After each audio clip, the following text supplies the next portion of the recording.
The morning sun hadn't even cleared the rooftops when Jack Reynolds' alarm buzzed to life, vibrating against the cracked nightstand with a shrill urgency. He groaned, slapped at it until the noise stopped, and sat up in the dim gray light. Another day, another scramble. The smell of motor oil clung to his clothes even after last night's quick shower, and the ache in his back from a full week under hoods and engines reminded him that rest was more suggestion than reality. He shuffled into the kitchen where yesterday's dishes still sat in the drying rack, and the coffee pot blinked stubbornly, demanding to be filled. A box of cereal sat half open on the counter, its contents dangerously low.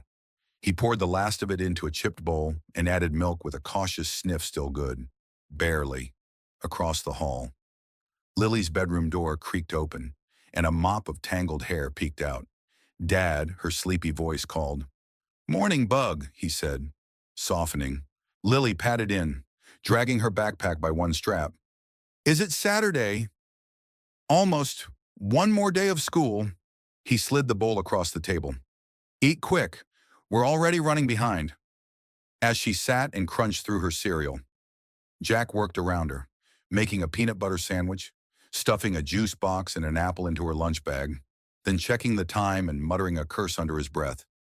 He still had to get her to school, get back to the shop, and meet a supplier who was already 2 weeks late on delivering brake pads. "Did you sign my permission slip?" Lily asked through a mouthful of cereal. Jack froze mid-step. "What slip?" She pointed to her folder, which he'd completely forgotten about. "Picnic day. Miss Reading says we have to bring it or we can't go." With a sigh, he grabbed a pen, scribbled his name, and stuffed the paper back in. "There, done. You're official." 10 minutes later, they were out the door. The old sedan coughed and whined before starting, but it held as they drove down the cracked street toward the elementary school. Jack glanced at his daughter in the rearview mirror. He was tired, overwhelmed, barely keeping it all together.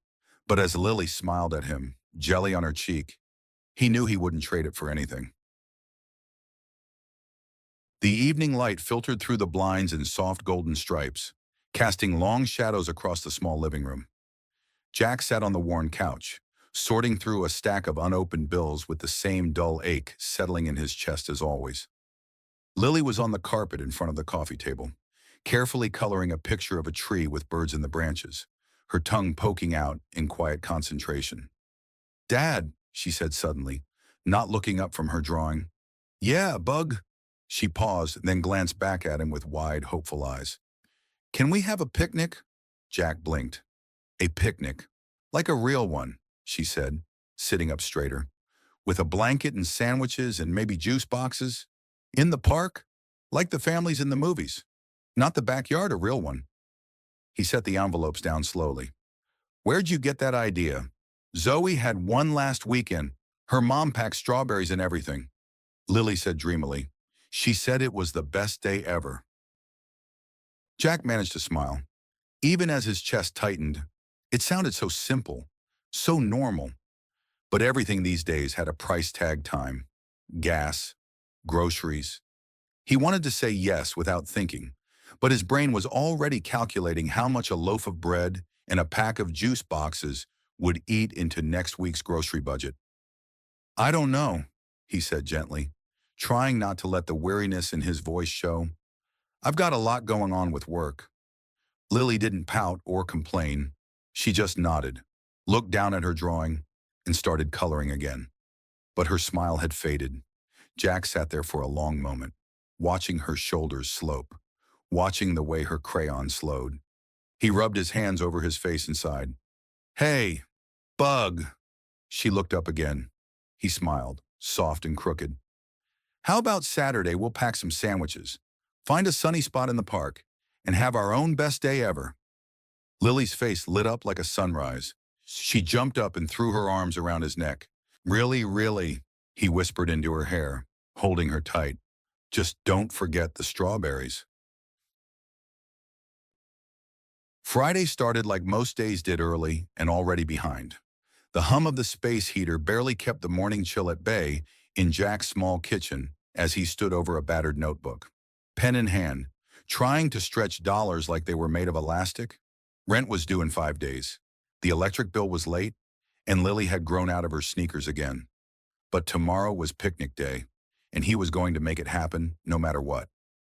He jotted down a grocery list on a torn receipt: bread, peanut butter, jelly, juice boxes, apples, maybe chips if they're on sale.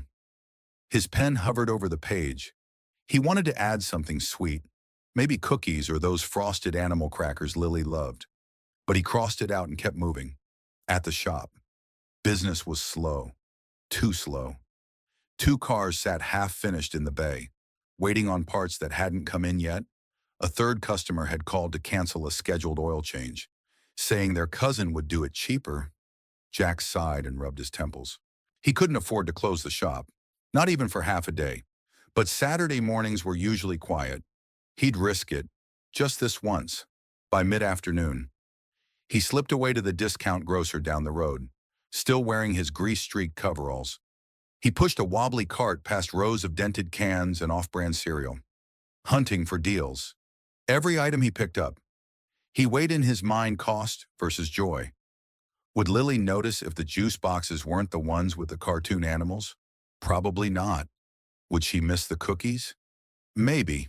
He tossed in a small pack anyway and didn't look at the price. He paid in cash, the kind of crumpled bills and coins that said this purchase had been scraped together from coat pockets and glove compartments.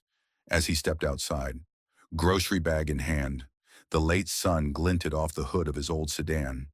It was still holding together, barely, just like him, that night. He hid the grocery bag in the cupboard so Lily wouldn't see it early. She was already asleep, curled in a blanket on the couch, a book slipping from her hand. Jack leaned down, brushed her hair back, and whispered, "We're going to have our picnic, kiddo, promise." Saturday morning arrived with a pale sun and the kind of soft breeze that made everything feel a little more possible. Jack stood in the kitchen, jangling the handful of coins in his pocket like they were lucky charms. He had a few crumpled coupons tucked in his wallet and a mental list memorized down to the last detail. It wasn't much, but it was enough for today. At least. Lily bounded into the room wearing a too small jacket and mismatched socks, her excitement radiating like a light bulb. "Are we still going to the store before the picnic?" she asked, already grabbing her little canvas tote bag like she was preparing for a grand adventure. "You bet," Jack said, smiling through the tension that never quite left his chest. "But only if you're my official shopping assistant," she saluted dramatically. "Sir? Yes, sir." The grocery store was already buzzing when they pulled into the parking lot. Jack parked far from the entrance, habit from years of protecting his car's temperamental engine from door dings and careless drivers. They walked in together, hand in hand, like they were stepping into something sacred, inside. The fluorescent lights buzzed overhead, and the speakers played tinny pop music that Lily hummed along with. Jack guided the cart down the aisles slowly, keeping one eye on prices and another on his daughter's face. He'd let her pick the sandwich bread, only the soft kind, daddy in the color of the juice boxes, purple, because purple tastes better. When they reached the cookie aisle, she looked up at him with a question already forming in her eyes. He crouched beside her, holding up a coupon like a winning lottery ticket.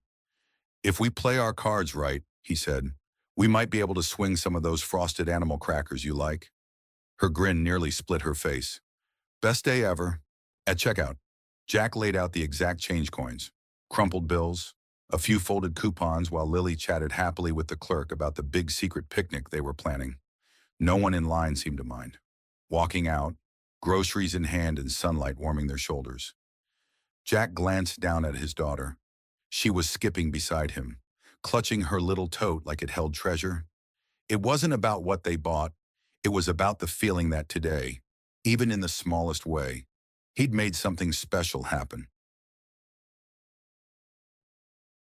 Willow Park was quiet that morning, the kind of quiet that only existed just after sunrise, before the joggers showed up, before kids spilled onto playgrounds, before the city remembered it was supposed to be busy.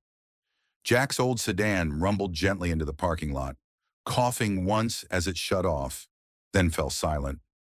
He exhaled, gripping the wheel for a second before turning to Lily. "You ready, picnic queen?"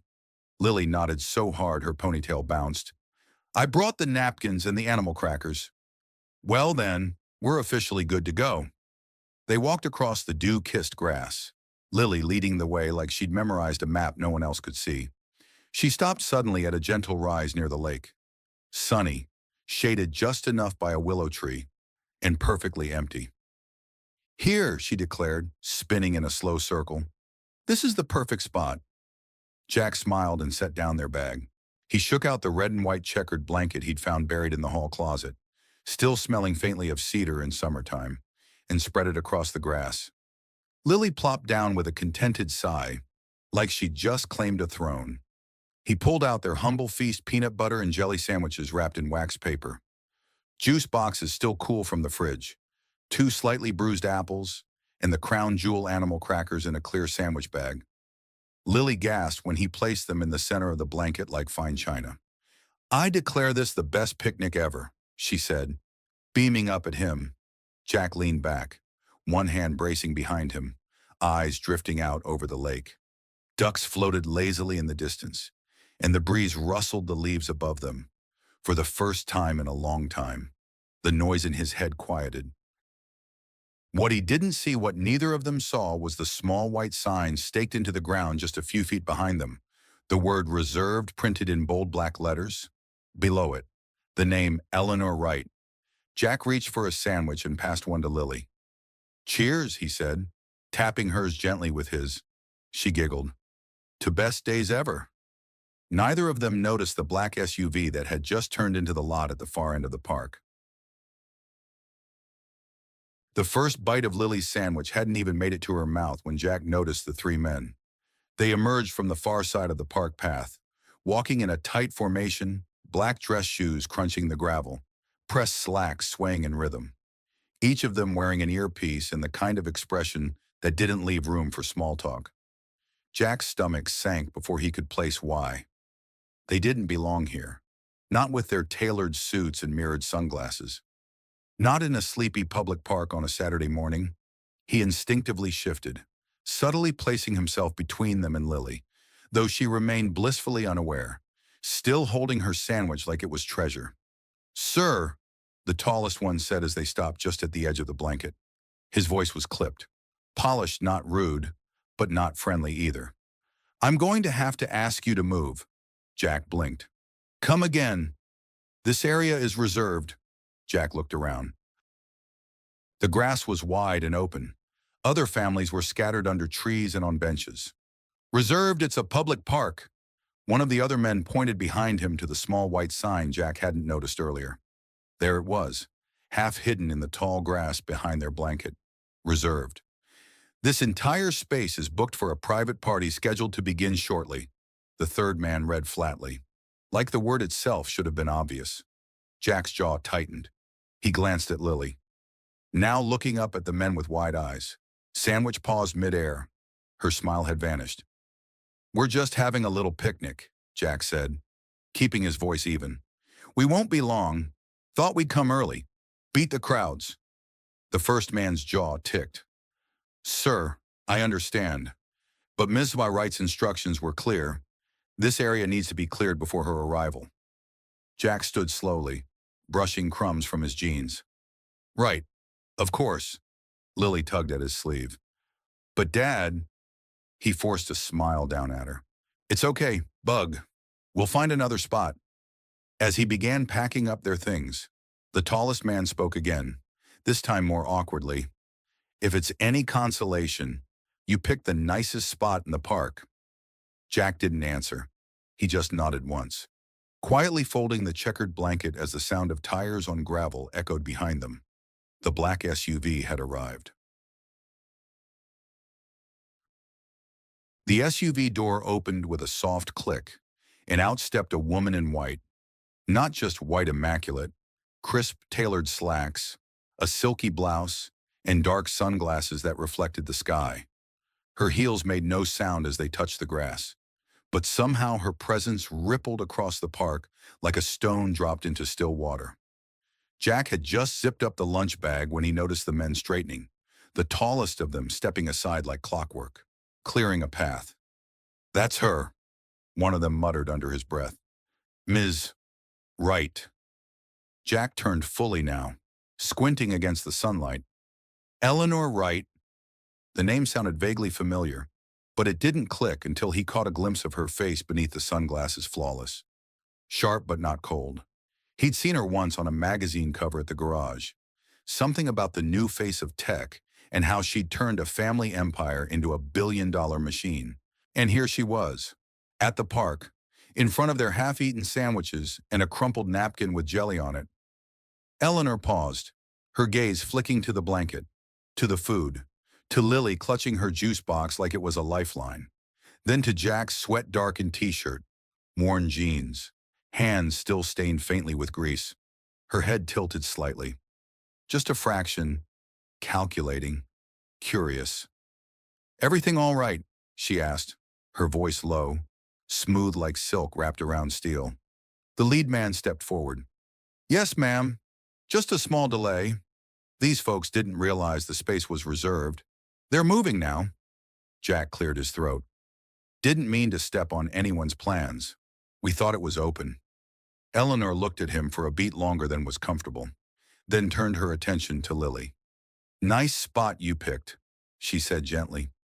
Lily blinked up at her, cheeks pink. "It has the best shade." A ghost of a smile crossed Eleanor's lips. "It does."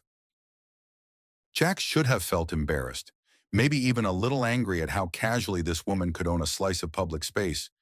But instead, what he felt was something stranger, like the moment wasn't over, like she wasn't done with them yet. The men waited for her to give the final word, but she simply looked back at the blanket, the cookies, the girl, and said, "Give us a moment." Eleanor stood at the edge of the blanket, arms loosely crossed, her expression unreadable behind her dark sunglasses. The breeze teased a strand of hair from her tight ponytail, but she didn't move to fix it. Jack, still crouched near the picnic bag, looked up slowly, unsure if he should speak or wait for her to pass judgment. Her security team hovered behind her like shadows, tense and ready, but she wasn't tense. Not exactly, more observant, like she was trying to understand something that didn't fit. Lily, unaware of the invisible weight between the adults, popped a grape into her mouth and tilted her head. "Are you coming to the picnic too?" Jack's breath caught. Eleanor blinked, and for the first time, she lowered her sunglasses slightly. Her eyes were sharp, sea glass green, and full of something that didn't match the rest of her carefully curated image. Not power, not annoyance, curiosity. "I might be," she said softly. One of the security guards stepped forward. "Ms. Right." She raised a hand, silencing him with barely a glance. Her eyes stayed on Lily. Jack stood, slow and cautious, rubbing the back of his neck. "Look, I didn't know this area was reserved. We'll move. It's not a problem." Eleanor looked at him then. Really looked. His face was weathered in that quiet working man way, not old, but worn. His shirt was faded, and his jeans had a small tear at the knee. Honest clothes. Hands that looked like they'd fixed 1,000 things no one else could. She didn't see defiance in him, just a father trying to give his daughter a moment of something normal. She took a breath. "How long were you planning to stay?" Jack shrugged. "Just long enough to make a memory." Something flickered in her expression, faint, almost imperceptible. A tightening around the mouth, a softening around the eyes. She nodded once and stepped forward, lowering herself into a crouch beside Lily. "Well then," she said, brushing a blade of grass from her sleeve, "I'd hate to interrupt something that matters." Jack stood frozen. The guards exchanged looks, but Lily just grinned and offered her a cookie. Eleanor took it without hesitation, and just like that, the woman in white stayed. Eleanor sat on the edge of the checkered blanket like she'd never worn a suit worth more than Jack's monthly income.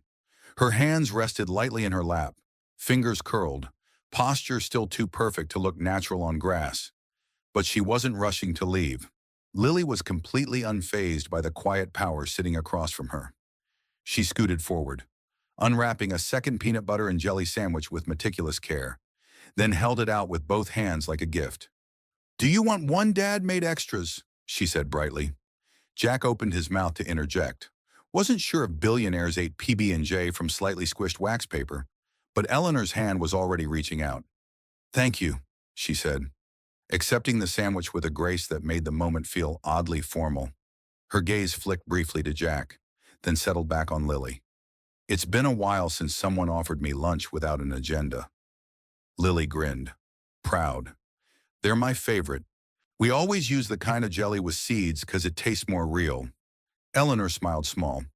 Careful, but it was real. "Sounds like a solid choice." Jack sat again, slower this time, still unsure whether this was happening or if he was hallucinating from budget stress and too little sleep. He watched as Eleanor inspected the sandwich like it was an artifact from another life, then took a bite.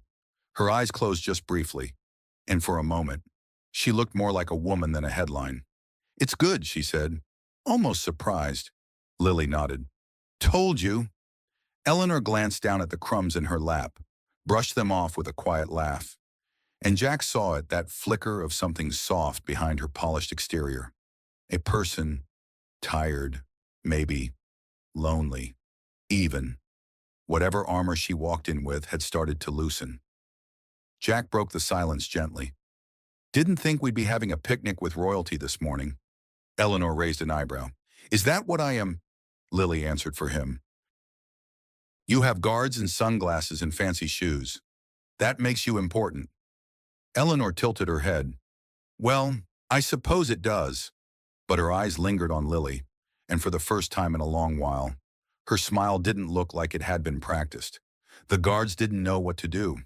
They stood just beyond the shade of the willow tree, exchanging silent looks, shifting their weight in expensive shoes that weren't made for grass.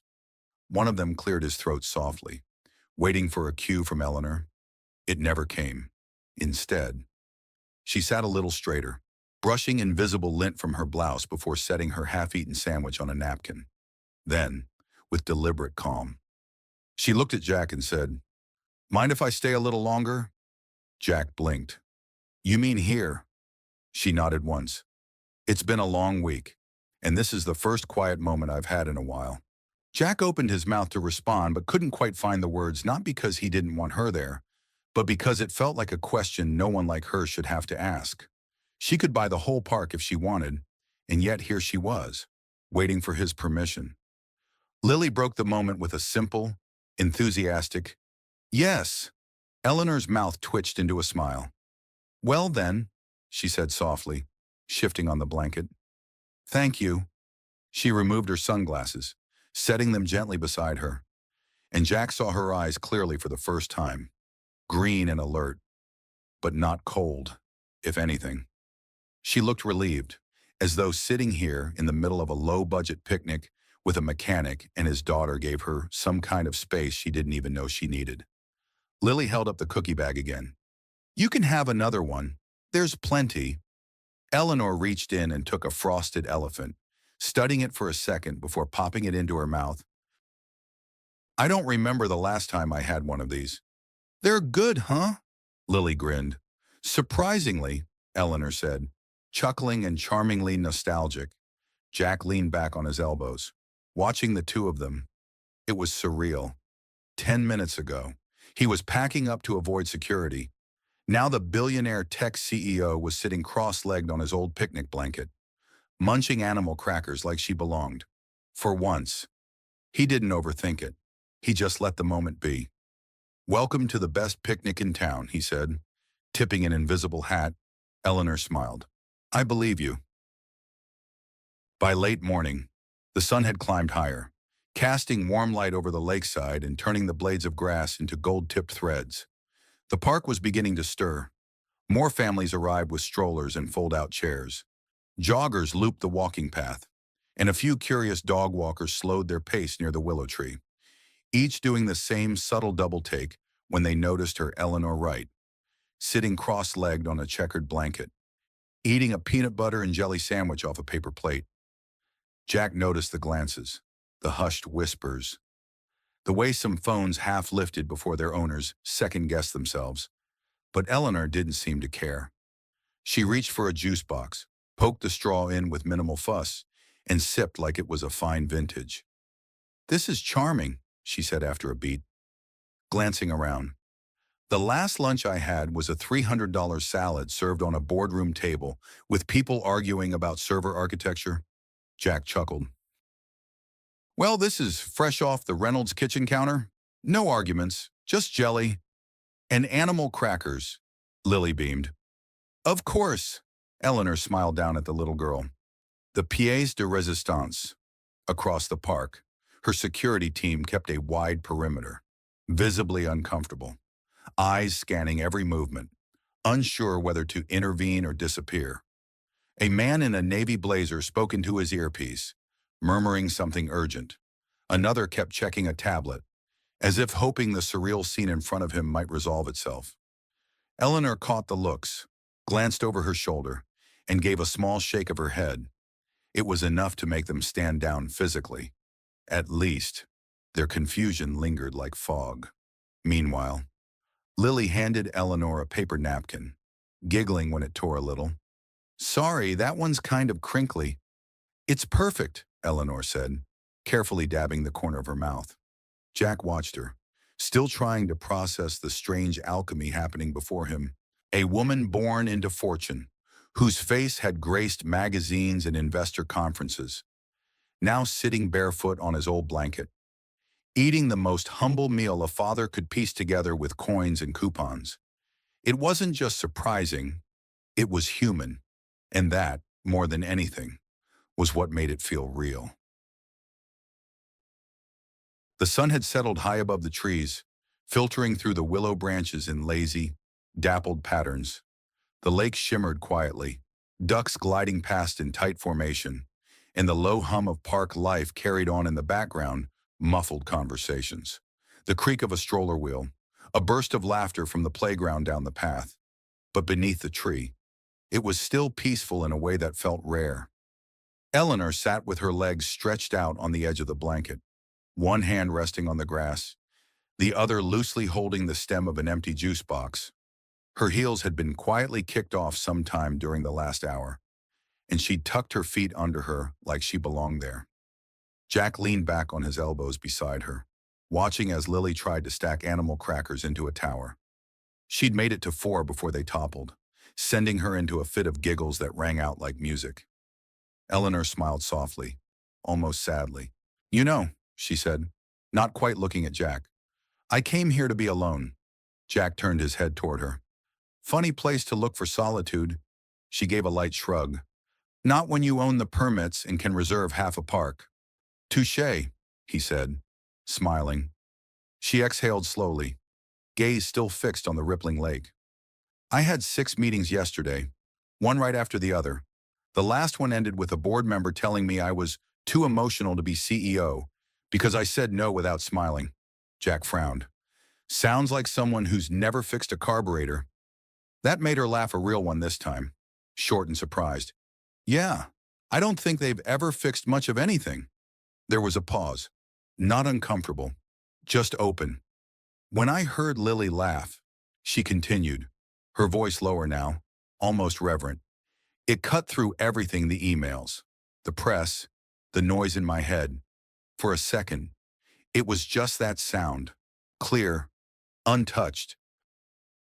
Jack glanced at her, and for the first time, he saw it under the designer blouse and polished words the weight she carried, the kind you couldn't measure in dollars. "You ever get that?" she asked. He looked out at the water, then down at Lily, now sorting crackers into pretend teams. "Every day," as he said. "That's why I keep showing up." Eleanor nodded, quiet. The breeze tugged gently at her hair, and for a little while longer, she stayed right there. It started with a single photo. Someone across the park had taken it, blurry but unmistakable. Eleanor Wright, barefoot on a checkered picnic blanket, sipping from a juice box and smiling down at a little girl with pigtails and mismatched socks.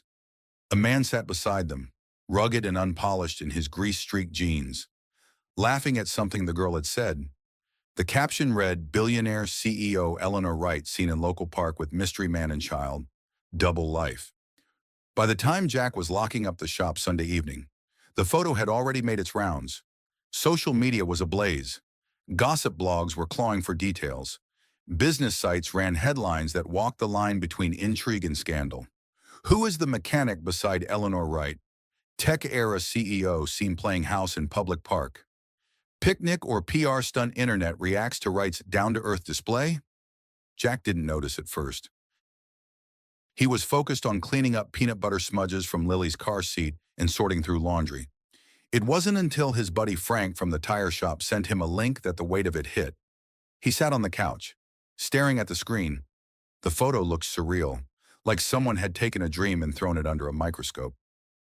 There was Lily, grinning up at Eleanor, and there was him, caught mid-laugh, unguarded, exposed.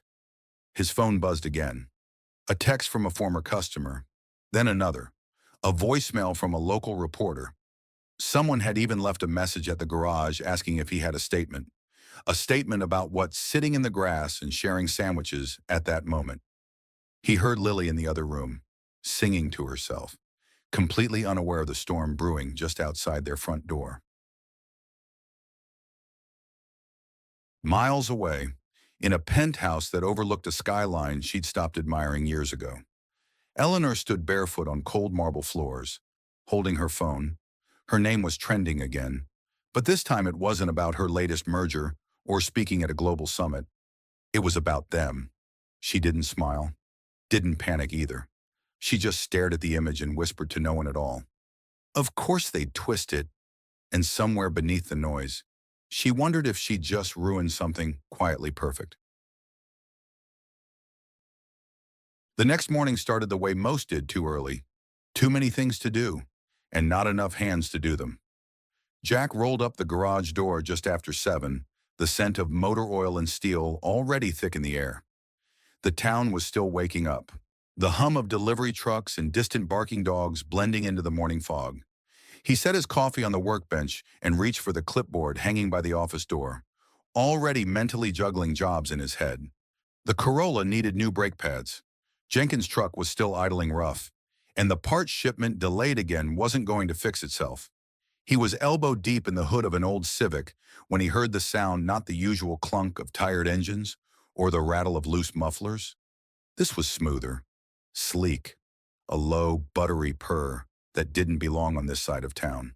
He straightened just in time to see it pull into the lot, a vintage cherry-red convertible with gleaming chrome, spotless rims, and a kind of quiet swagger that made the other cars look like junkyard extras. And behind the wheel, Eleanor Wright. She stepped out like she had every right to be there, which, technically, she did.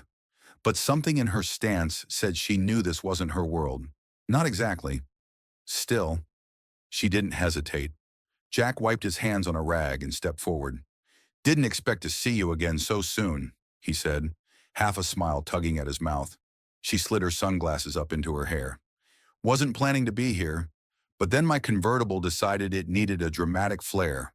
Won't shift out a second." He glanced at the car. "Classic build.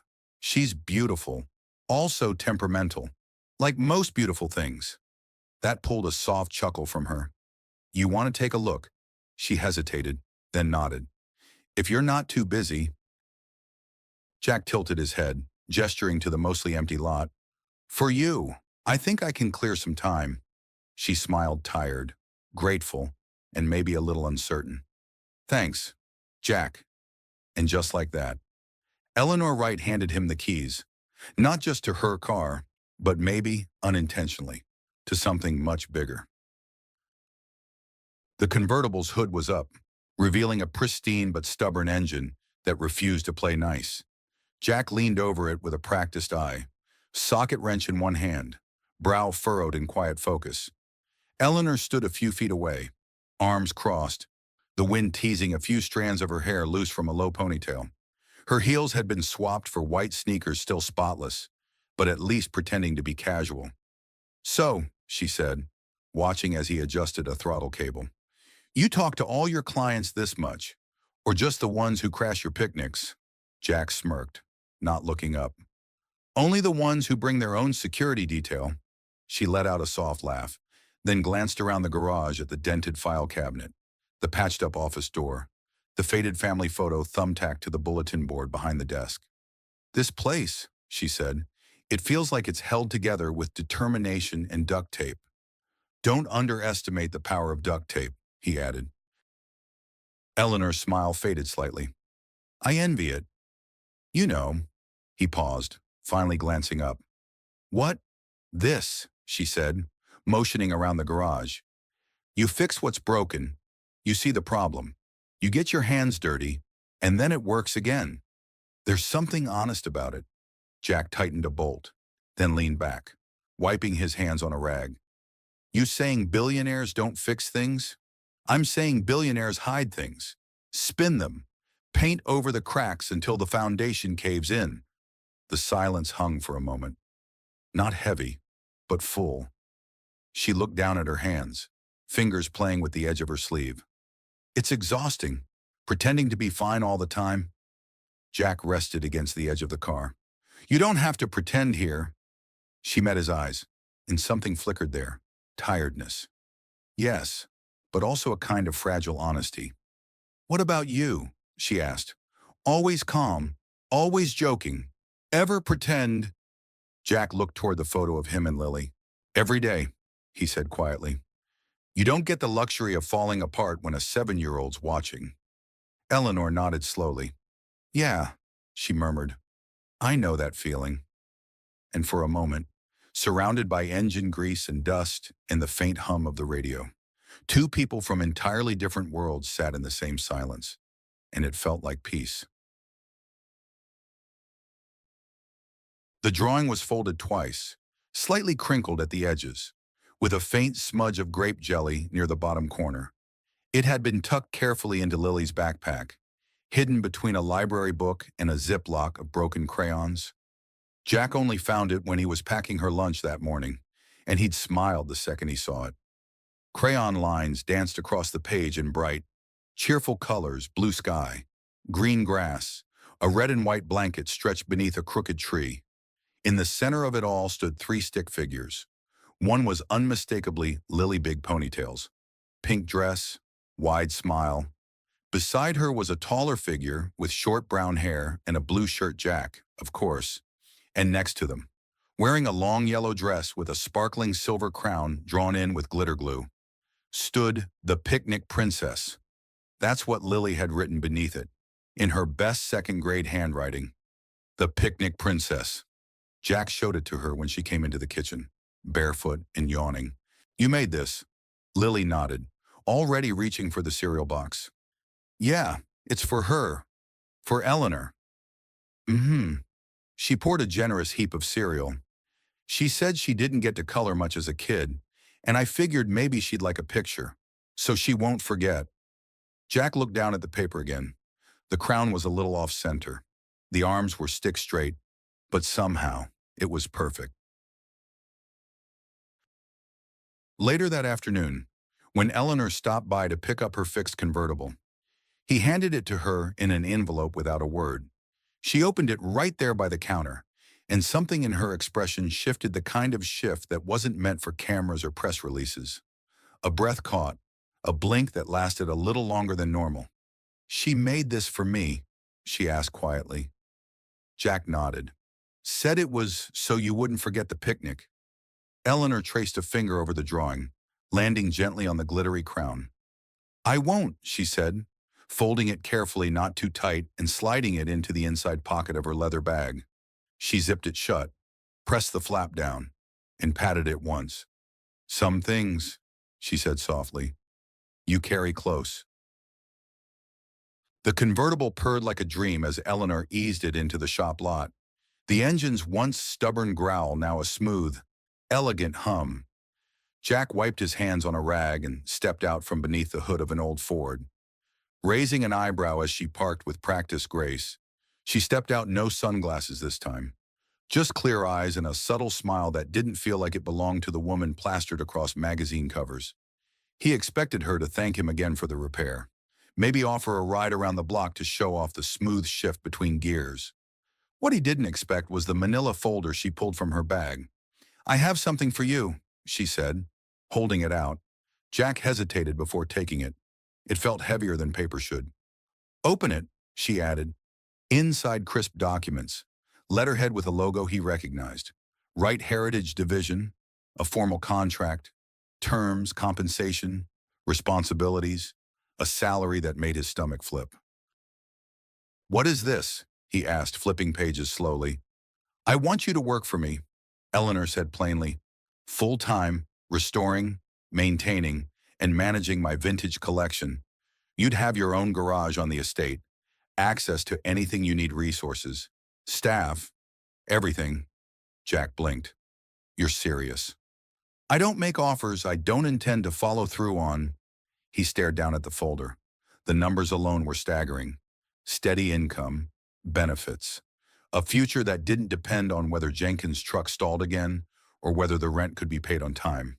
But it also meant leaving, shutting down the shop, the place he'd built from rust and hope, the one with the creaky office chair and the wall of photos. It meant pulling Lily out of the neighborhood she'd grown up in, trading quiet struggle for luxury and uncertainty. Eleanor saw the hesitation in his eyes. "I'm not trying to take anything from you," she said, "but I see talent when it's right in front of me. And I'd rather give you a better way to use it than watch you burn out fixing busted mufflers for people who don't pay on time." Jack looked up at her, heart thrumming. It was everything he thought he'd wanted, but was it everything he needed? Word got around fast in Riverdale, faster than Jack expected, faster than he liked. By Monday morning, the town might as well have held a press conference.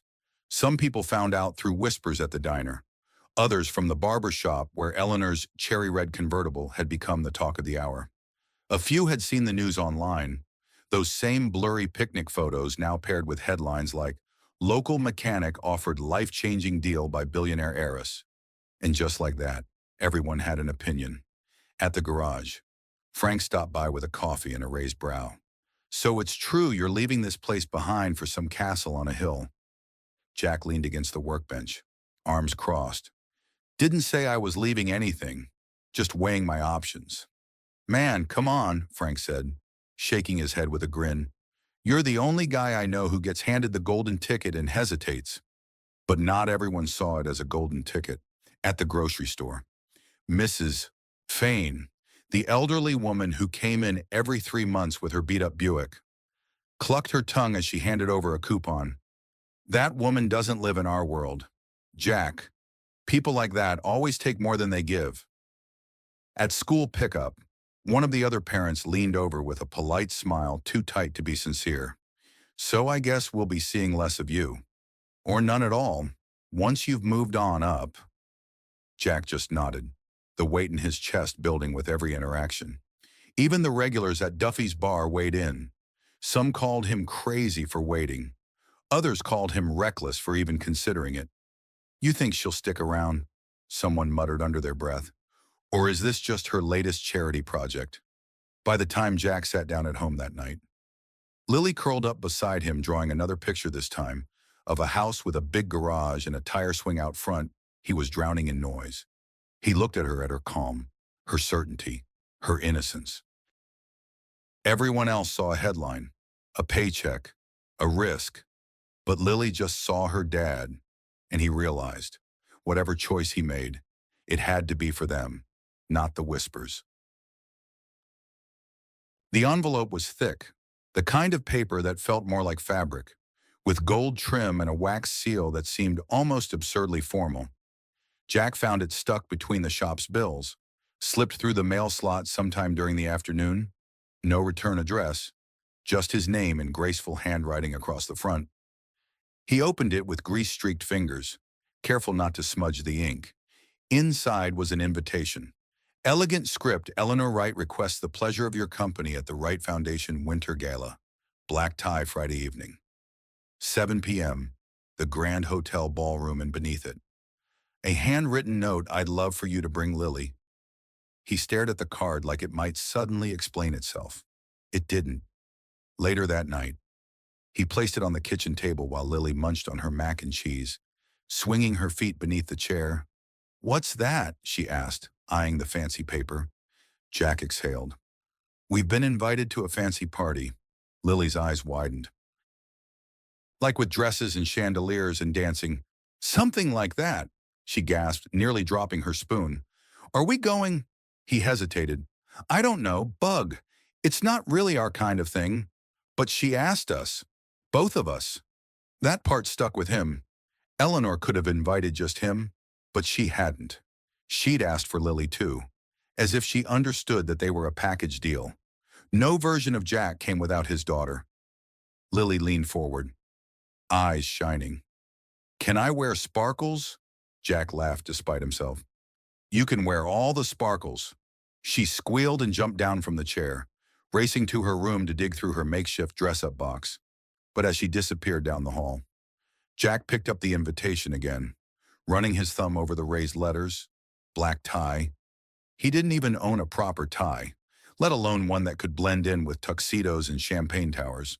The excitement in Lily's voice still echoed through the apartment, and Jack, he felt something between pride and panic, because he knew how to fix engines, but he didn't know how to walk into a room where people already believed he didn't belong. The Grand Hotel glowed like something out of a fairy tale, every window lit, every marble column wrapped in winter white garlands and tiny golden lights. The valet raised an eyebrow when Jack pulled up in his weathered sedan, but said nothing as he took the keys with a polite nod.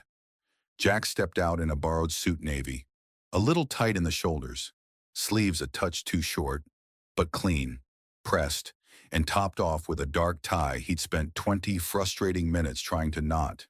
Beside him, Lily practically shimmered in a hand-me-down dress covered in sequins, her curls pinned back with glittery barrettes. She clutched his hand with a kind of awestruck wonder that made the moment feel worth every bit of discomfort. Inside, the ballroom was a cathedral of wealth. Crystal chandeliers spilled light like champagne. Music from a live quartet danced over the sound of clinking glasses and the low hum of conversation. The people glittered just as much as the decor-tailored tuxedos, silk gowns, heels that clicked like punctuation marks on marble floors. Jack swallowed hard, shoulders tightening as they stepped through the grand archway. He didn't belong here. That much was obvious. He could already feel the glances, the quiet sizing up, the polite smiles. "Dad," Lily whispered, tugging his hand. "It's like a princess castle." He knelt beside her, adjusting her sparkly headband. "That's because you are a princess tonight, kiddo." Her face lit up. "Now that," a familiar voice said, warm and amused, "is exactly how to arrive." Jack turned, and there she was, Eleanor, elegant in an off-the-shoulder black gown, her hair swept into soft waves, diamond studs catching the light. But her smile, that was what disarmed him. Not rehearsed, not formal, just real. "You clean up well," she said, eyes sweeping over him with a softness that made his pulse stutter. "You look—" He trailed off, then gave a quiet, honest, "Wow." She held out her hand. "Dance with me." He hesitated, glancing at the swirling crowd. "I don't know the steps," he admitted. "I'll teach you," she said, her voice low, eyes steady, and before he could talk himself out of it. Jack took her hand. It was warm, certain, unshaking, and as she pulled him gently onto the dance floor, everything else, the whispers, the stares, the polished perfection, began to fade into the background.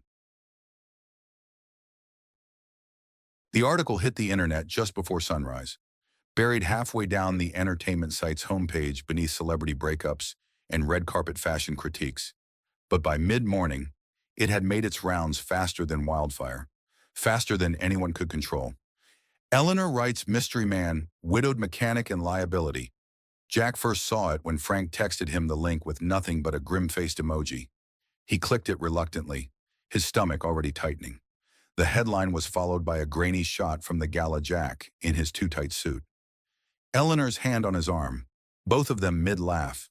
Below that, the tone shifted, colder, crueler. The piece laid everything bare: his wife's death in a car accident 7 years ago. The mountain of medical bills that followed, the eviction notice he once fought off by working double shifts and pawning his wedding ring, his small shops near closure during the worst of the pandemic, even Lily's early days in a community daycare program had been dragged into the light. Each fact twisted just enough to sting. The writer painted a picture not of resilience, but of a man clinging to the coattails of someone powerful. From auto shop to ballroom has Wright's taste in charity extended to her personal life. The closing line asked.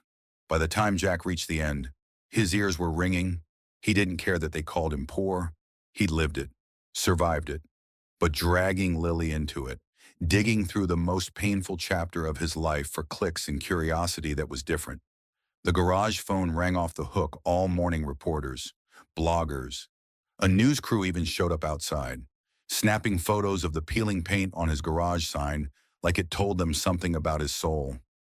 Jack shut the door, locked it, closed the shop early without a word. When he picked up Lily from school, she asked why her friend's mom said their picture was on the internet. He smiled the way only a dad could forced, practiced, hollow, and told her he'd explain later. But inside, a storm was already brewing. Because it wasn't just about embarrassment. It was about what happened when your real life messy, flawed, honest was shoved under a spotlight that never asked your permission. Eleanor sat in her office, high above the city where the skyline stretched like a painting and the world below felt smaller than it was.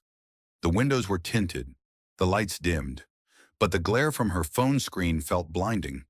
Her name was trending again. So was Jack's, and Lily's. She hadn't planned for this. The gala had been a risk. Sure, but she'd thought it through, or she'd convinced herself she had. A quiet invitation, a soft entry into her world. One evening of simple warmth in a place full of cold glass and sharper smiles.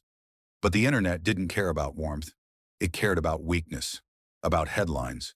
And now Jack and his daughter were being dissected in places they'd never asked to be seen. She closed her eyes and leaned back in her chair, fingers steepled against her lips. There had been a meeting that morning, her PR team, suits and screens and carefully worded advice. One had said gently, "It's not just about your image. It's about the foundation, the board, the investors," another said. Not so gently. "He's not safe. You have to distance yourself." But it wasn't just about her. It was about Lily, a little girl who still believed in glitter and juice boxes and princess picnics. A little girl now being whispered about in circles she should never have to imagine. Eleanor opened the drawer of her desk and pulled out the drawing, Lily's masterpiece. The picnic princess, crown and all, stick arms stretched toward a crooked, smiling sun. She ran her thumb over the glitter-glued crown and felt something like shame. She hadn't reached out since the article. She hadn't returned Jack's call. Not because she was angry, but because she was scared not of him, of what her life might do to his, because for all her power, she couldn't protect them from the machine she lived inside. And the truth she kept circling, but hadn't yet said aloud, echoed now like thunder. Maybe the best thing she could do for them was walk away. And so, for the first time since that morning in the park, Eleanor stayed silent. The wind had picked up that evening, scattering leaves across the sidewalk and rattling the rusted sign outside Jack's garage. He sat on the front steps of their apartment, a mug of lukewarm coffee in his hands, staring out at nothing. Lily was inside, humming to herself as she colored, oblivious to the noise swirling just beyond their walls. It had been 3 days since the article. 3 days of flashing cameras parked across the street, of phone calls he didn't answer, of people pretending to be curious when what they really wanted was a story, and 3 days of silence from Eleanor. He hadn't blamed her. Not really. Not when the entire world was watching, waiting for her to make a move. He imagined the pressure, the headlines, the lawyers in glass offices telling her what was best for her image, and maybe they were right. Maybe keeping her distance was the safest thing, but that didn't make it hurt less. He thought about calling her again. He thought about driving to her office, demanding to know why everything had changed so fast. But every time he looked at Lily soft-eyed, Wide-smiling Lily, he remembered what this had always been about: keeping her safe, keeping her whole. That meant protecting her from the noise, from the clicks, from people who twisted kindness into spectacle and turned simple joy into something scandalous. That night, he sat her down at the kitchen table. "Hey, Bug," he said gently. "Remember that fancy garage job we talked about?" She looked up from her drawing. "The one with the cool cars." He nodded. "I think I'm going to say no." Her eyes widened. "Why?" Jack hesitated, choosing his words with care. "Because sometimes big things come with big problems. And right now, I think what we need is small, safe, us." Lily blinked, then slowly nodded. "Okay," she said. "As long as we still do picnics." He smiled. "Always." He tucked her in that night, brushing a curl from her forehead. And as she drifted off to sleep, Jack sat beside her in the quiet dark, feeling the weight of a decision that wasn't easy but was necessary. Sometimes choosing peace meant walking away from something good before it could break you. The park looked smaller without them. Eleanor stepped out of the town car and pulled her coat tighter around her, the early evening chill settling into her bones like regret. The sun hung low on the horizon, bleeding soft gold into the sky, but it didn't offer much warmth. The willow tree swayed gently in the breeze, its long branches dancing like they remembered laughter that wasn't there anymore. She walked slowly, her heels crunching softly over the gravel path.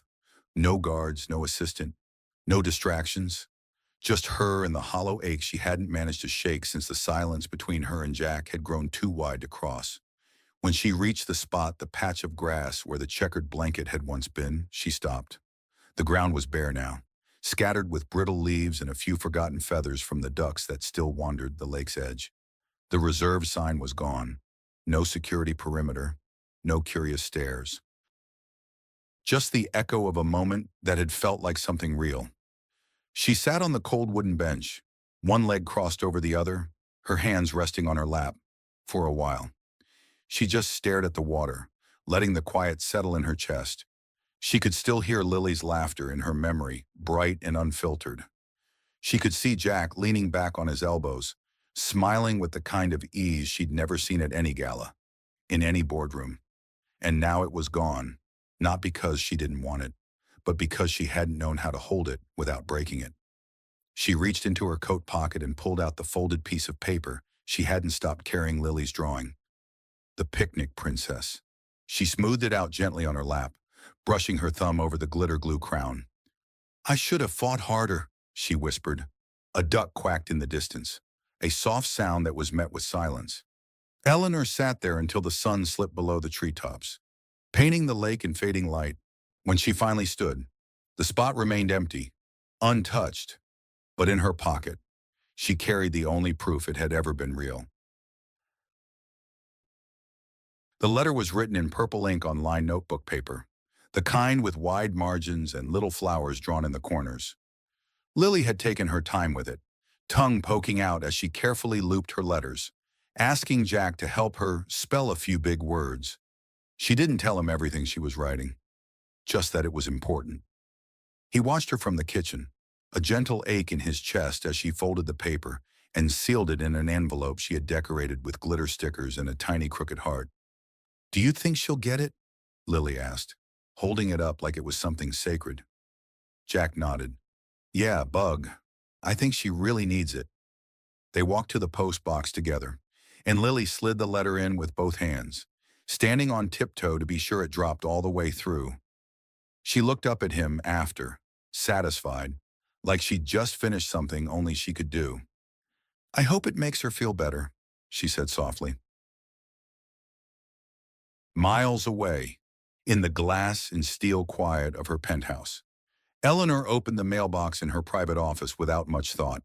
It was mostly formal invitations, sealed contracts, things that passed through her life without leaving a mark.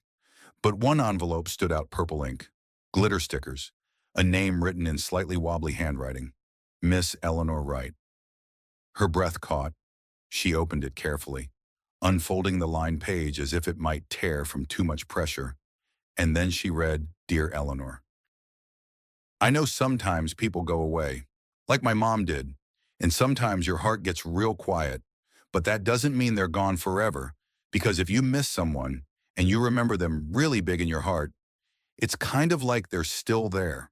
You made me laugh and you liked my sandwich and you didn't even care that I got jelly on your shoes. That's why you're special. It's okay to miss people. My mom is still in my heart. You can be too. Love." Lily Reynolds Eleanor read it twice, then pressed the paper to her chest, eyes stinging. Sometimes children know more about healing than adults ever will. It started with a knock.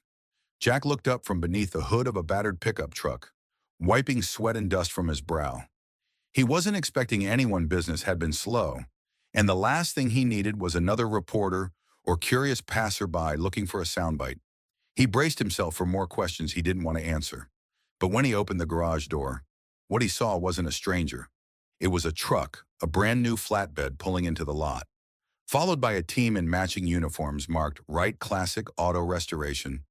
They moved with quiet precision, no fanfare, no flashy logos, just tools in hand and blueprints rolled under their arms.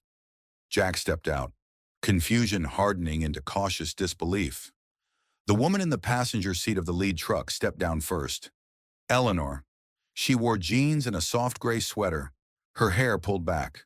No makeup, no press. Behind her, just that same calm. Sure look he remembered from the park. The one that didn't demand space. The one that offered it. "Hope you don't mind," she said, walking toward him, a folder tucked beneath her arm. "I decided it was my turn to fix something." Jack crossed his arms, blinking at the team unloading new signage, tools and fresh siding materials. "Eleanor, what are you doing?" She stopped in front of him, lifted the folder, and opened it. Inside were signed permits, contractor forms, and at the very top, deed transferred, paid in full, the building, the land, no strings. "You fixed my car," she said. "You fixed my afternoon, my head that day at the park. I didn't know how badly I needed someone to just be human with me. And Lily's letter," her voice caught, "that fixed more than I can explain."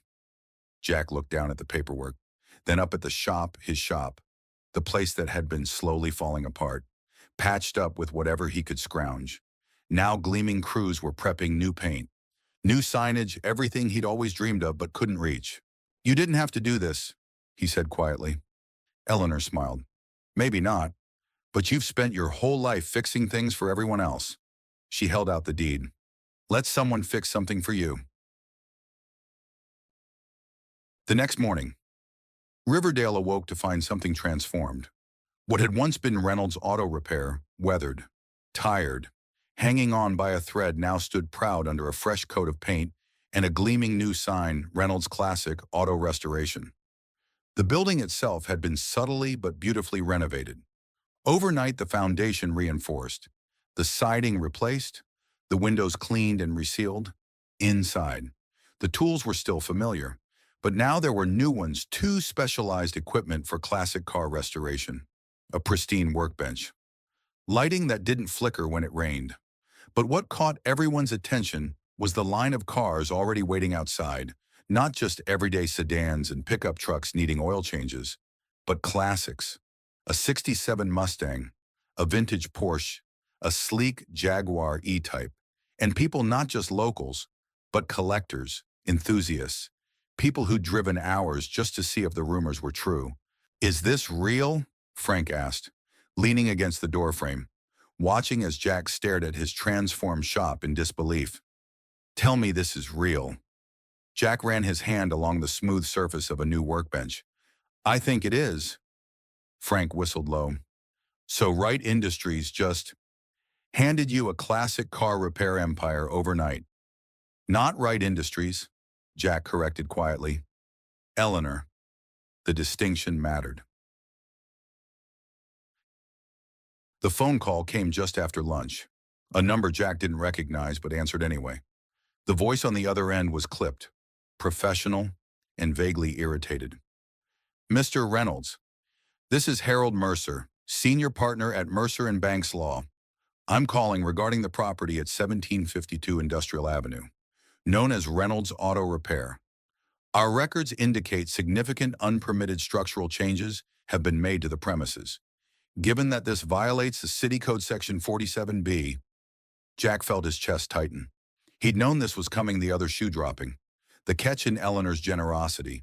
Nothing came free, especially not in Riverdale. Mr. Mercer, he interrupted, I think there's been a misunderstanding. All the permits were filed and approved. I have copies right here. That's precisely the issue. Mr. Reynolds, the permits were approved using an expedited process typically reserved for emergency infrastructure repairs. Someone pulled strings, and the City Council wants to know who and why. There will be a hearing next Tuesday at 9 a.m. I suggest you bring legal representation. The line went dead before Jack could respond. He set the phone down slowly, looking around at the pristine shop, the cars waiting for his touch, the stack of business cards left by collectors who'd already scheduled future restorations. All of it threatened now by the very thing he'd worried about from the beginning, Eleanor's world colliding with his, and the fallout that came with it. The City Hall meeting room was packed, rows of folding chairs filled with faces Jack recognized from around town. A few reporters hovering near the back wall. And at the front, a long table where the council members sat with expressions ranging from boredom to thinly veiled hostility. Jack sat alone in the front row, hands clasped between his knees, trying not to fidget. He hadn't called Eleanor pride, maybe, or a deeper instinct that said he needed to handle this himself. Item 7 on today's agenda, announced Councilwoman Peters, a stern woman with steel gray hair and reading glasses perched at the end of her nose. Reynolds Auto Repair, alleged permit violations and unauthorized renovations. Harold Mercer, the lawyer who'd called, approached the podium with a stack of papers. The facts are simple, he began. On Friday, the property was a rundown auto shop with multiple building code violations. By Monday, it had been completely renovated, with permits that were rushed through the system using influence and, frankly, what appears to be corruption. The question is, who's pulling the strings? And what do they want with our town? Jack stood, ready to defend himself, when the council room doors swung open with a dramatic whoosh that made everyone turn. Eleanor Wright walked in, not in jeans this time, but in a tailored navy suit, heels clicking decisively on the tile floor. Behind her trailed a small army of people carrying folders, tablets, and serious expressions. I believe I can address that question, she said, voice calm but carrying to every corner of the room. The person pulling strings, as you so colorfully put it, Mr. Mercer, is me. A murmur rippled through the crowd. Eleanor approached the podium, setting down a slim leather portfolio. My name is Eleanor Wright, CEO of Wright Technologies.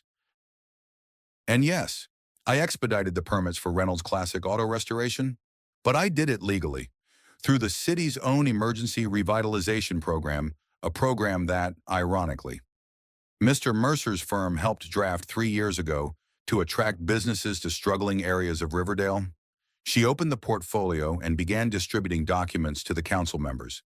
You'll find here the complete application, the approval signatures from your own planning department, and a detailed overview of the economic impact this business will have on your community, namely 22 new jobs, a projected annual tax revenue increase of $430,000, and the revitalization of an industrial block that's been declining for a decade.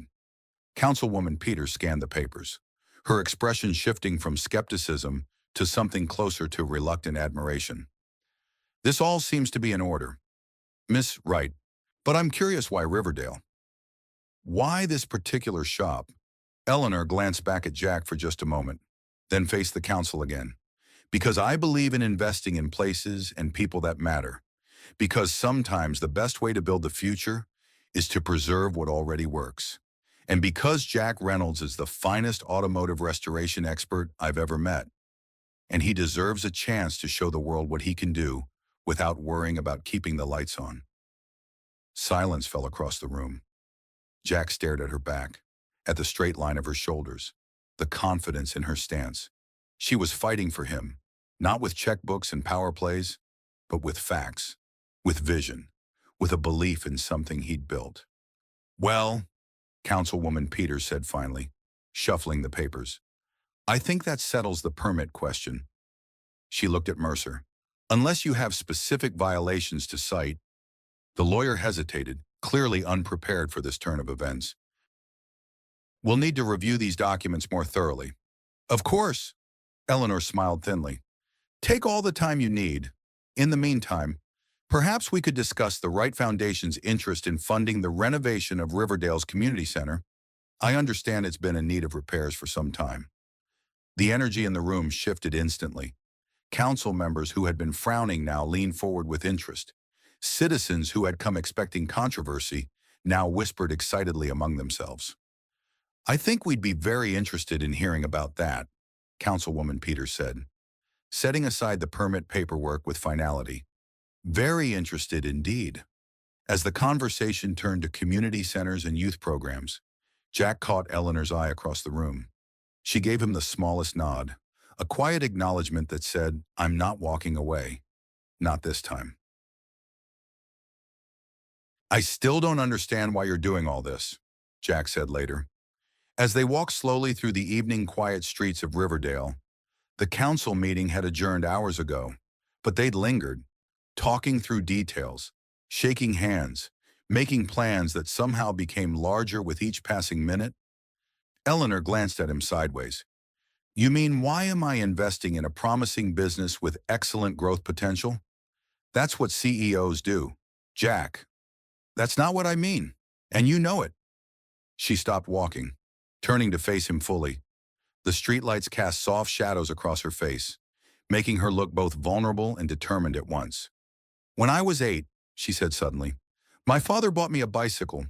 Beautiful thing, custom built, hand-painted with my name on it. Cost more than most people's cars. Jack waited, sensing there was more to the story. I rode it once, she continued. Fell off, scraped my knee. My father saw me crying and said, Eleanor, right women don't show weakness. Then he took the bike away, said I clearly wasn't ready for such a responsibility. She looked down, scuffing one expensive shoe against the sidewalk. I never got it back. That was my childhood beautiful things given, then taken away the moment I showed I was human. Jack felt something in his chest twist. Eleanor, when I saw you and Lily at the park, she pressed on, you gave her a peanut butter sandwich and let her laugh when it got on her shirt. You didn't take it away when she was messy or imperfect. You just loved her through it. She looked up, meeting his eyes. I want to help build a world where that's possible, where people fix things instead of discarding them, where worth isn't measured by perfection. Jack reached out, hesitating for just a moment before taking her hand. It felt smaller than he expected, softer, despite the strength he knew it held. You don't have to rebuild Riverdale to be part of it, he said gently. You just have to show up. She looked at their joined hands. Then up at the street they stood on the hardware store with its faded awning, the diner with its neon sign, the bookshop where Lily spent her Saturday mornings listening to Storytime. Maybe that's what I'm learning, she said softly. The community center transformation began 2 weeks later, not with a press conference or a ribbon cutting, but with the quiet arrival of contractors, architects, and builders who moved through the old building with respect rather than demolition. The leaking roof was replaced, the ancient heating system upgraded, the basketball court resurfaced, the computer lab, once home to 3 ancient desktops that barely connected to the internet, now housed a row of sleek new machines. The senior center received comfortable new furniture. The children's playground, once a hazard of splintered wood and rusty metal, was rebuilt with careful attention to safety and imagination. No Wright Industries logos appeared. No plaques declaring Eleanor's generosity. Just a simple sign hanging in the front hall. Riverdale Community Center, where neighbors become family. Behind the scenes, Eleanor had established something called the Riverdale Renaissance Fund, a trust managed not by her company, but by a board of local residents. including Mrs. Fain from the grocery store, the high school principal, and Jack himself. The fund would ensure that the community center, the local library, and other vital services would never again fall into disrepair due to budget shortfalls. Word spread. Of course, people noticed, but the absence of fanfare, the lack of corporate branding, spoke volumes. This wasn't about buying goodwill or generating headlines. It was about fixing something broken, simply because it mattered. Dad, look what came in the mail. Lily burst through the garage door, waving an envelope above her head like a victory flag.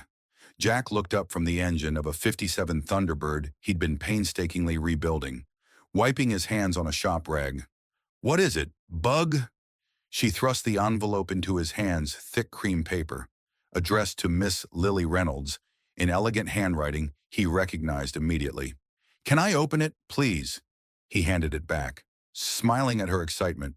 It's your name on it. Lily tore into the envelope with none of the reverence its quality deserved.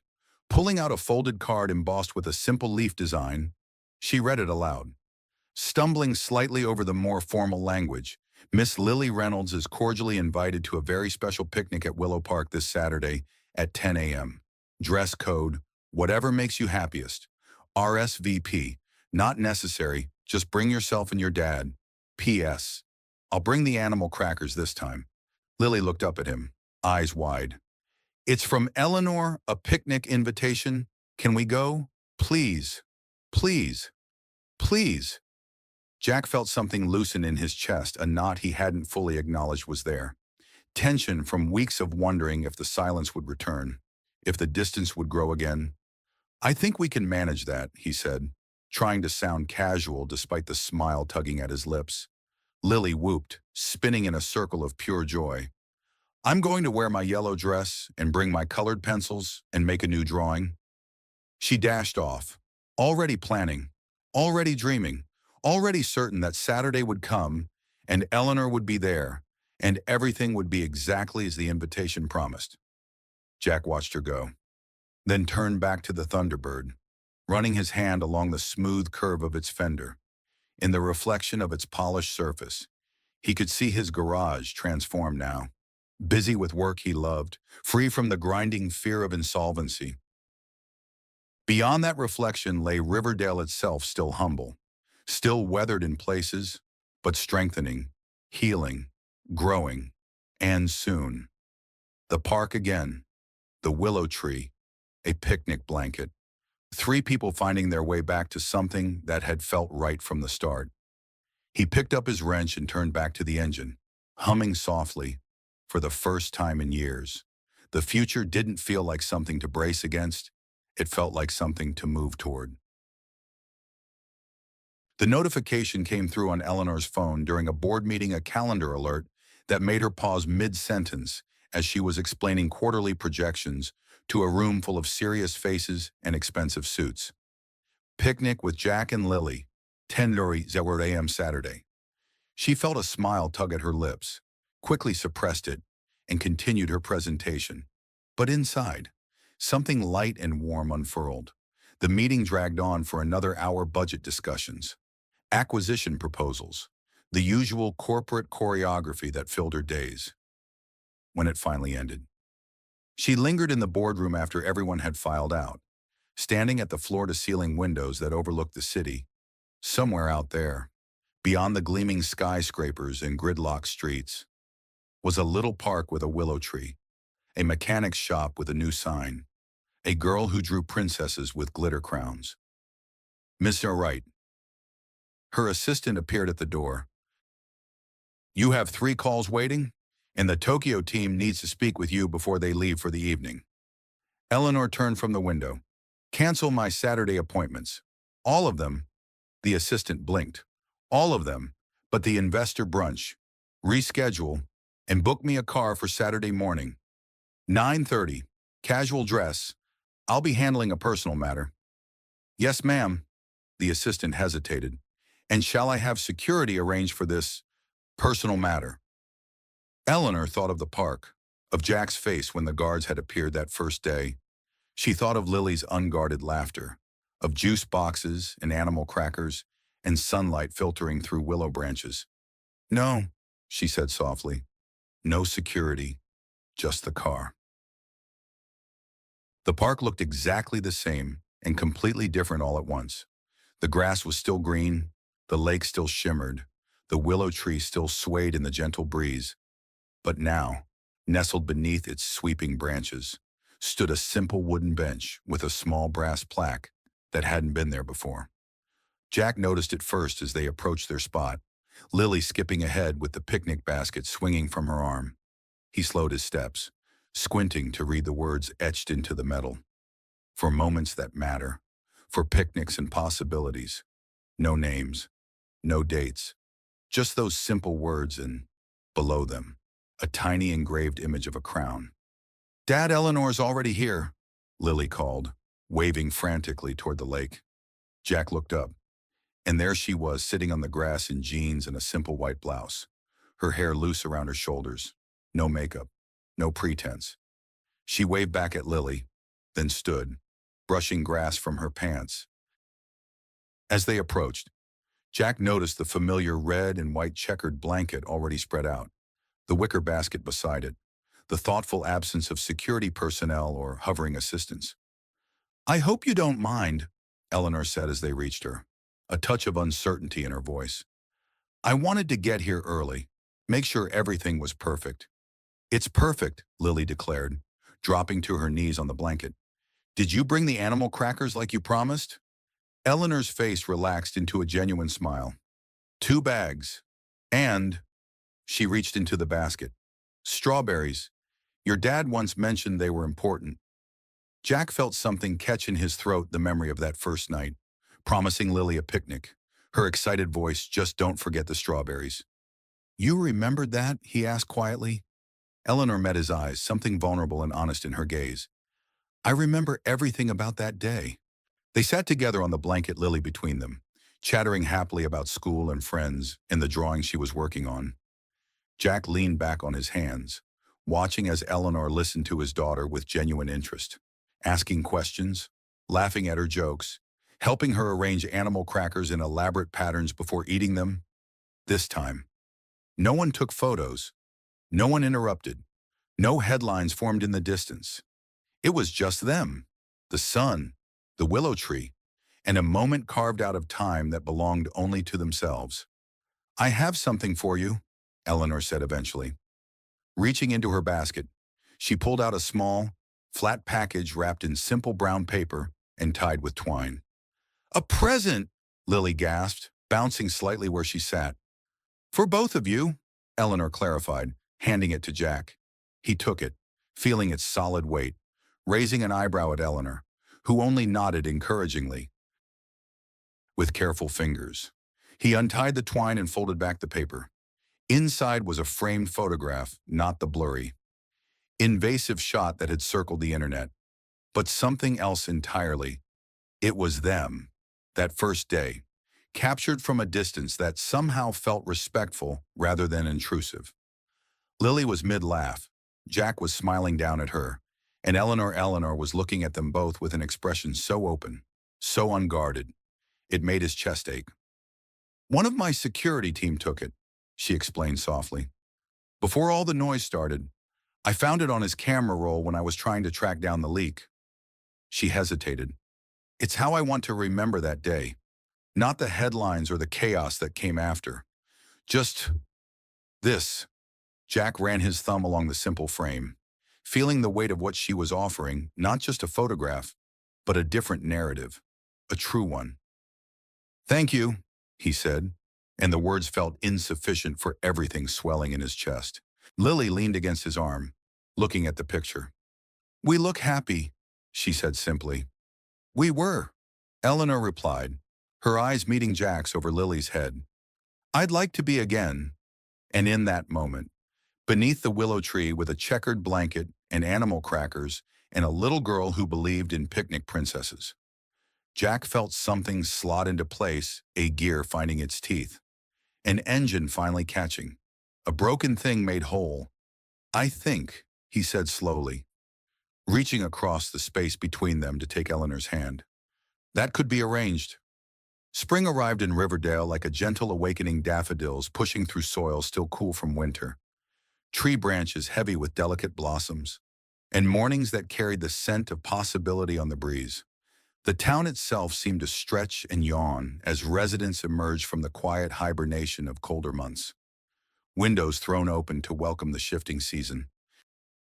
At Reynolds Classic Auto Restoration, business was thriving in ways Jack had never imagined possible. The once struggling garage now had a wait list months long, with collectors from across the country willing to pay premium rates for his meticulous work. He'd hired 4 local mechanics, including Frank, who'd finally left the tire shop to join him and established an apprenticeship program with the community college. The renovated space hummed with activity from dawn until dusk, filled with the sounds of careful restoration, metal being shaped. Engines revived, history preserved beneath skilled hands. Jack moved through it all with a quiet confidence that felt both familiar and entirely new, like he'd finally found the perfect gear after years of grinding. But the transformation extended beyond the garage walls. The entire industrial block had begun to change, subtle but undeniable. The abandoned warehouse next door was now being converted into artist studios. The vacant lot across the street had been cleared for a small community garden. Even the coffee shop on the corner had expanded, adding outdoor seating where mechanics and business owners alike gathered in the afternoon sun. None of it happened with fanfare or ribbon cuttings.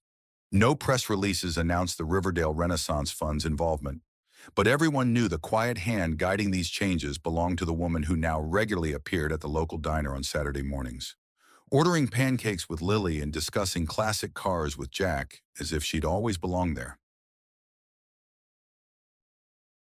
"Dad, she's here," Lily called from the living room window, where she'd been stationed for the past 20 minutes, homework abandoned in favor of vigilant watch duty. Jack glanced at his watch and smiled. Exactly on time. As always. He adjusted his collar in the hallway mirror, ran a hand through his hair, and tried to ignore the flutter in his stomach that still hadn't settled. Even after months of this, when he opened the front door, Eleanor stood on the landing with a small bouquet of wildflowers and a canvas tote bag slung over her shoulder.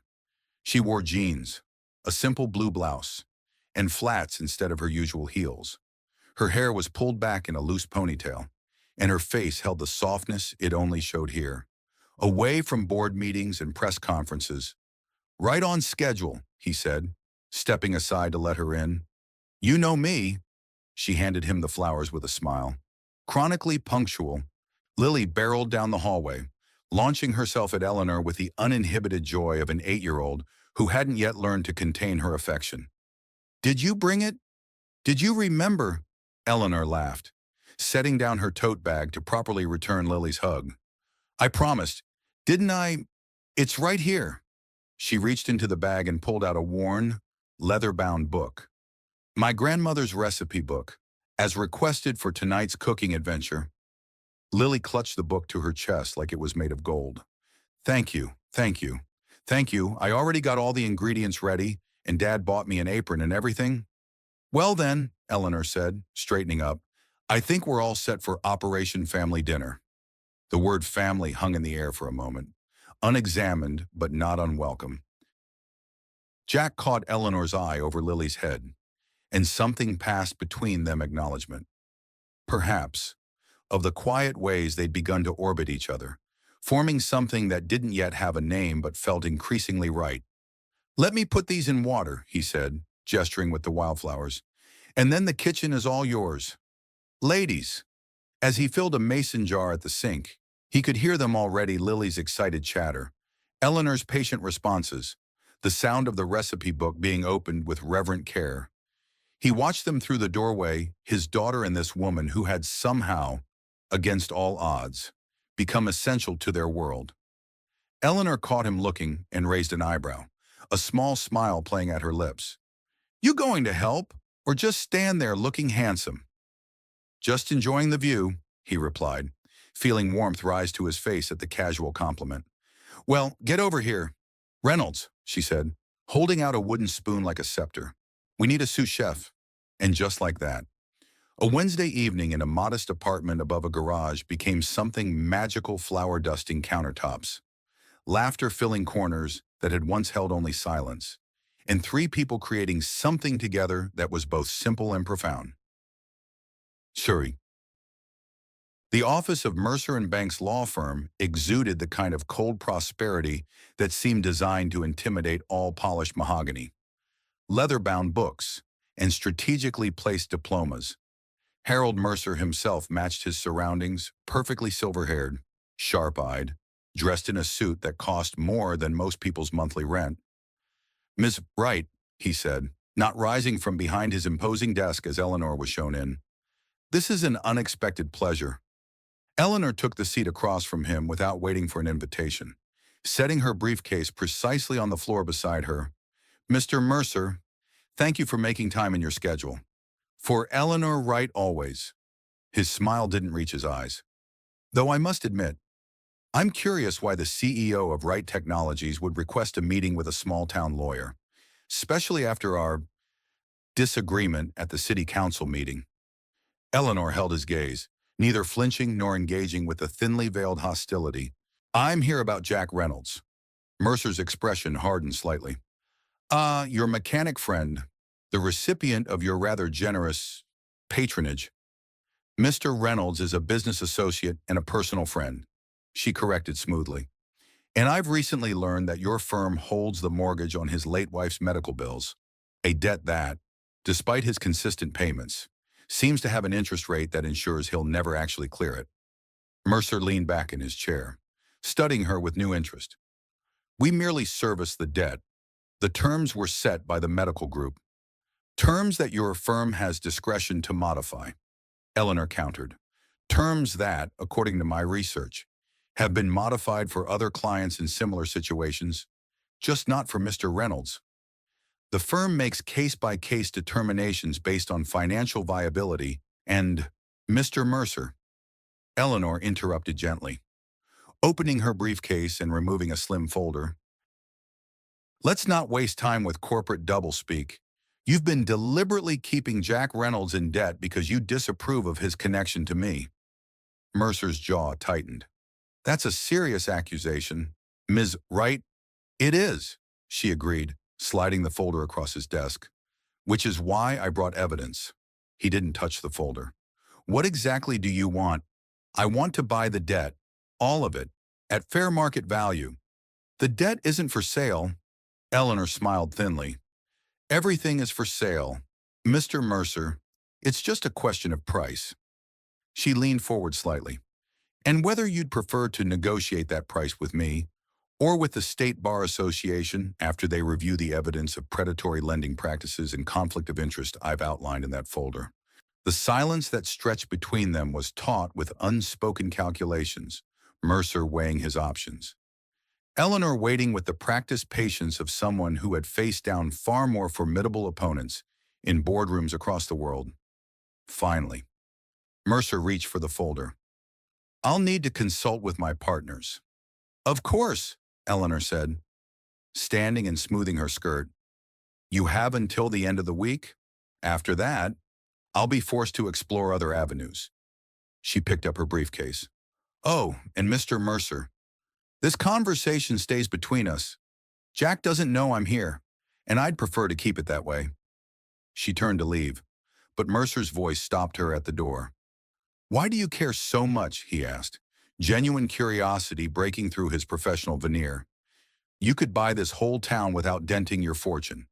Why focus on one struggling mechanic?" Eleanor paused, considering the question with surprising seriousness. "Because some debts shouldn't exist in the first place," she said finally. "And because sometimes fixing one broken thing properly matters more than trying to fix everything halfway." She left Mercer staring at the folder, the echo of her heels on hardwood fading down the hallway. The picnic bench beneath the willow tree had become their place unofficially, unspoken, but understood. On Sunday afternoons when the weather allowed, they gathered there with the same checkered blanket, the same wicker basket, creating a ritual from what had once been chance today. Jack arrived first, spreading the blanket with practiced ease and setting out the simple feast they'd prepared together that morning: roast chicken sandwiches, fresh strawberries, homemade lemonade in a glass bottle. Lily was at a friend's birthday party, leaving him and Eleanor to a rare afternoon alone. He sat on the edge of the blanket, leaning back against the bench, watching the lake ripple under a gentle breeze. Spring had fully taken hold now, painting Riverdale in vivid greens and bursts of wildflowers. Even the willow seemed more alive, its trailing branches dancing in the wind like it was celebrating something. The sound of footsteps on gravel made him turn. Eleanor approached, carrying a small paper bag and wearing a sundress he hadn't seen before. Yellow. Simple, perfect against her skin.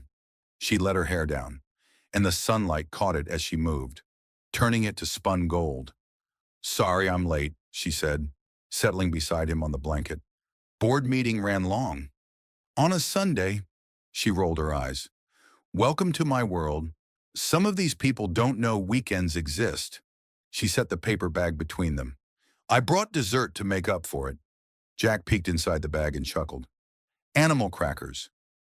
"Tradition is tradition," she said with mock seriousness.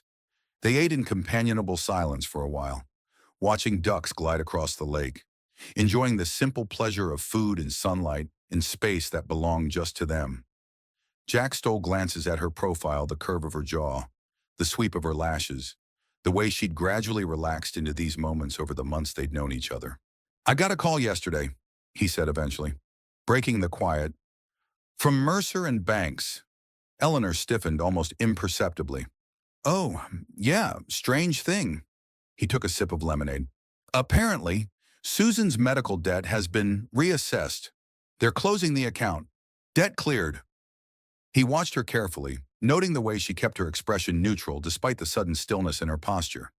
"That's fortunate," she said. "It is, especially since they couldn't really explain why." He set down his glass. "Just said something about internal policy changes and account reviews."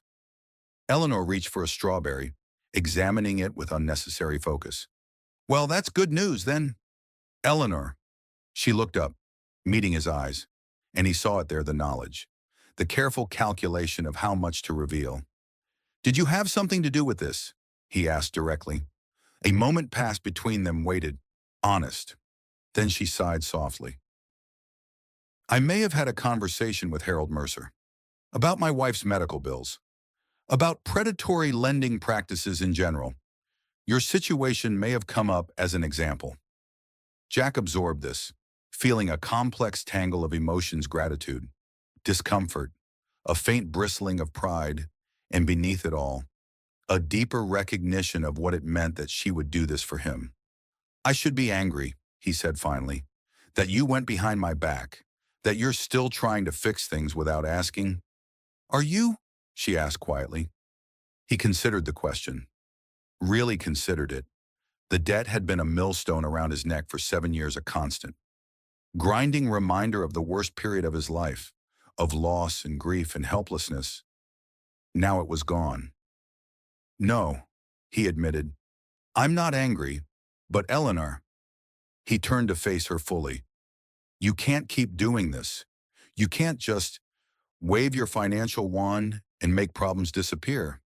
That's not how real life works." "And why not?" A flash of frustration crossed her face. "If I have the means to help, why shouldn't I use them?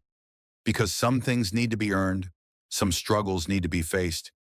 He ran a hand through his hair. "And because I need to know you see me as an equal, not a charity case." Her expression softened. "Jack, that's not—" She stopped, choosing her words carefully. "I have never, not for a single moment, seen you as anything less than my equal, in all the ways that matter. You're—" She trailed off, looking away. "I'm what?" he prompted gently. She met his eyes again, vulnerability raw in her gaze. "You're better than me, stronger, more whole. You built a life for Lily out of nothing but love and determination. I built an empire and still felt empty until—" She cut herself off. "Until what?" he asked, though he thought he knew the answer. "Until a peanut butter sandwich in the park." she said softly. Until you. The honesty of it hung between them, too real to dismiss, too profound to simply acknowledge with words. Jack reached for her hand, threading his fingers through hers, feeling the contrast of her smooth skin against his calloused palm.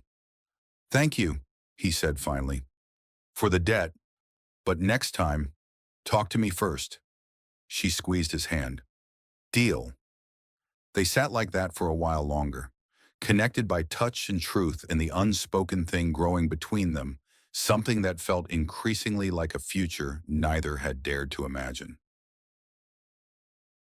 The Grand Hotel ballroom looked different this time. Same crystal chandeliers, same marble floors, but somehow less intimidating than it had been months ago. Perhaps because, this time, Jack arrived in a suit that actually fit, purchased with his own money from the now profitable garage. Perhaps because Lily walked beside him in a new dress. Confidence in her stride that came from knowing she belonged. Or perhaps because this time, they weren't crashing someone else's world. They were invited guests at a gala they'd helped plan the first annual Riverdale Renaissance Fund benefit. Eleanor met them at the entrance, stunning in a deep green gown that matched her eyes. She knelt to admire Lily's dress first. You look like a princess, bug, before straightening to meet Jack's gaze. And you, she said softly, straightening his tie with familiar ease. Look handsome enough to cause a scandal. He caught her hand, pressing a kiss to her palm. I think we've had enough scandals for one lifetime. Her smile held promises they were only beginning to explore. The night is young, Reynolds. Inside. The ballroom had been transformed into a celebration of Riverdale itself. Photo displays showcased the community center renovations, the new playground, the expanded library. Local artists had contributed pieces for the silent auction. The catering had been handled by restaurants from town, including Mrs. Fain's nephew's bakery, and the guests that was the most remarkable transformation. Tech industry executives in designer clothes mingled with mechanics in rented tuxedos. City council members chatted with school teachers. Worlds colliding not with friction, but with curiosity, with the genuine interest of people discovering common ground. You did all this, Jack said, watching Eleanor greet guests with the perfect balance of CEO authority and genuine warmth. She shook her head. We did this, all of us. She nodded toward a corner where Councilwoman Peters was deep in conversation with the head of Wright Technologies Innovation Department. That right there, that's what matters. Connections that wouldn't have happened otherwise. As the evening progressed, Jack found himself surprisingly comfortable moving between conversations, shaking hands, explaining the apprenticeship program to potential donors.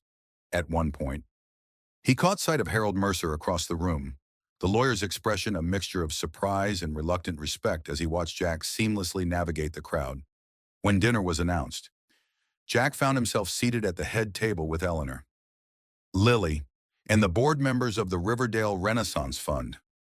Eleanor rose to give a speech, commanding the room with effortless grace. 1 year ago, she began, I reserved a spot in a public park because I wanted to be alone. A soft chuckle rippled through the crowd. Instead, I found myself sharing a picnic blanket with a mechanic and his daughter, eating peanut butter sandwiches and animal crackers. She glanced down at Jack and Lily, her expression softening. What I discovered that day was something I'd been missing in boardrooms and executive suites: authenticity, community, the simple joy of connection without agenda. She gestured to the room at large. The Riverdale Renaissance Fund isn't about charity. It's about investment in people, in places, in possibilities that might otherwise be overlooked. It's about recognizing that sometimes the most valuable things aren't listed on any stock exchange. As applause filled the room, Jack felt Lily's small hand slip into his. Dad, she whispered, is Eleanor going to be part of our family now? The question caught him off guard, not because he hadn't thought about it, but because he hadn't realized how clearly Lily had been watching, observing, understanding what was growing between the adults in her life. Would you want that? He asked carefully. Lily considered this with the serious thoughtfulness of a child who had already navigated more life changes than most. She makes you smile the way you used to in the pictures with Mom, she said finally. And she knows how to fix things. Just different things than you fix. Out of the mouths of babes, Jack thought, feeling a swell of emotion so strong it nearly overwhelmed him. She does, doesn't she? Lily nodded decisively. Plus, she always brings the best animal crackers. Jack laughed, pulling his daughter close against his side. Well, that settles it then. Across the room, Eleanor caught his eye and smiled a private, tender thing meant only for him. And in that moment, Jack knew with absolute certainty that the path forward, whatever twists it might take, would be one they'd walk together. The autumn air carried a crisp edge as Jack climbed the steps to Eleanor's penthouse. A bouquet of wildflowers, the same kind she'd brought to their first cooking night, clutched perhaps too tightly in his hand. The security guard in the lobby had waved him through with familiar recognition, and the elevator had whisked him upward with the same smooth efficiency it always did. But tonight felt different. Tonight, his heart hammered against his ribs with an intensity that reminded him of being 17 again. Nervous and hopeful and terrified all at once. Eleanor opened the door before he could knock, as if she'd been waiting just on the other side. She wore a simple dress, hair down around her shoulders, feet bare against the polished hardwood. The penthouse behind her glowed with warm light, the floor-to-ceiling windows framing a sunset that painted the sky in shades of amber and rose. "Hi," she said, a smile playing at her lips. "Hi," he replied, suddenly feeling every bit the awkward mechanic he'd been the first day they met. "These are for you." He thrust the wildflowers toward her with less grace than he'd intended. Her smile deepened as she took them, fingers brushing his. "They're beautiful. Come in." The penthouse had changed since he'd first seen it months ago, softened somehow. Warmed. Photographs now lined shelves that had once held only design objects. Books lay open on the coffee table. A child's drawing, Lily's unmistakable style, had been framed and hung in a place of honor near the kitchen. "Where's Lily?" Eleanor asked, arranging the flowers in a crystal vase. "Sleep over at Zoe's," Jack replied, watching her move with the easy confidence he'd come to admire. "Mrs. Anderson is dropping them both at school tomorrow." Eleanor set the vase on the dining table, already laid for two with candles and wine glasses. "So we have the evening to ourselves." "We do." She approached him slowly, stopping just close enough that he could smell her perfume, something subtle and warm that he'd come to associate with moments like this, when they found themselves in the quiet spaces between their busy lives. "Jack," she said softly, "you look nervous." He exhaled a laugh. "That obvious. Only to me." She reached up, brushing a lock of hair from his forehead with tender familiarity. "What is it?" He caught her hand, pressing it against his cheek for a moment before lowering it between them, their fingers still entwined. "I had this whole speech planned," he said ruefully, "about time and change and how sometimes the most unexpected things turn out to be exactly what you need." Her eyes softened. "That sounds like a lovely speech." It was very eloquent, had metaphors about engines and hearts and everything.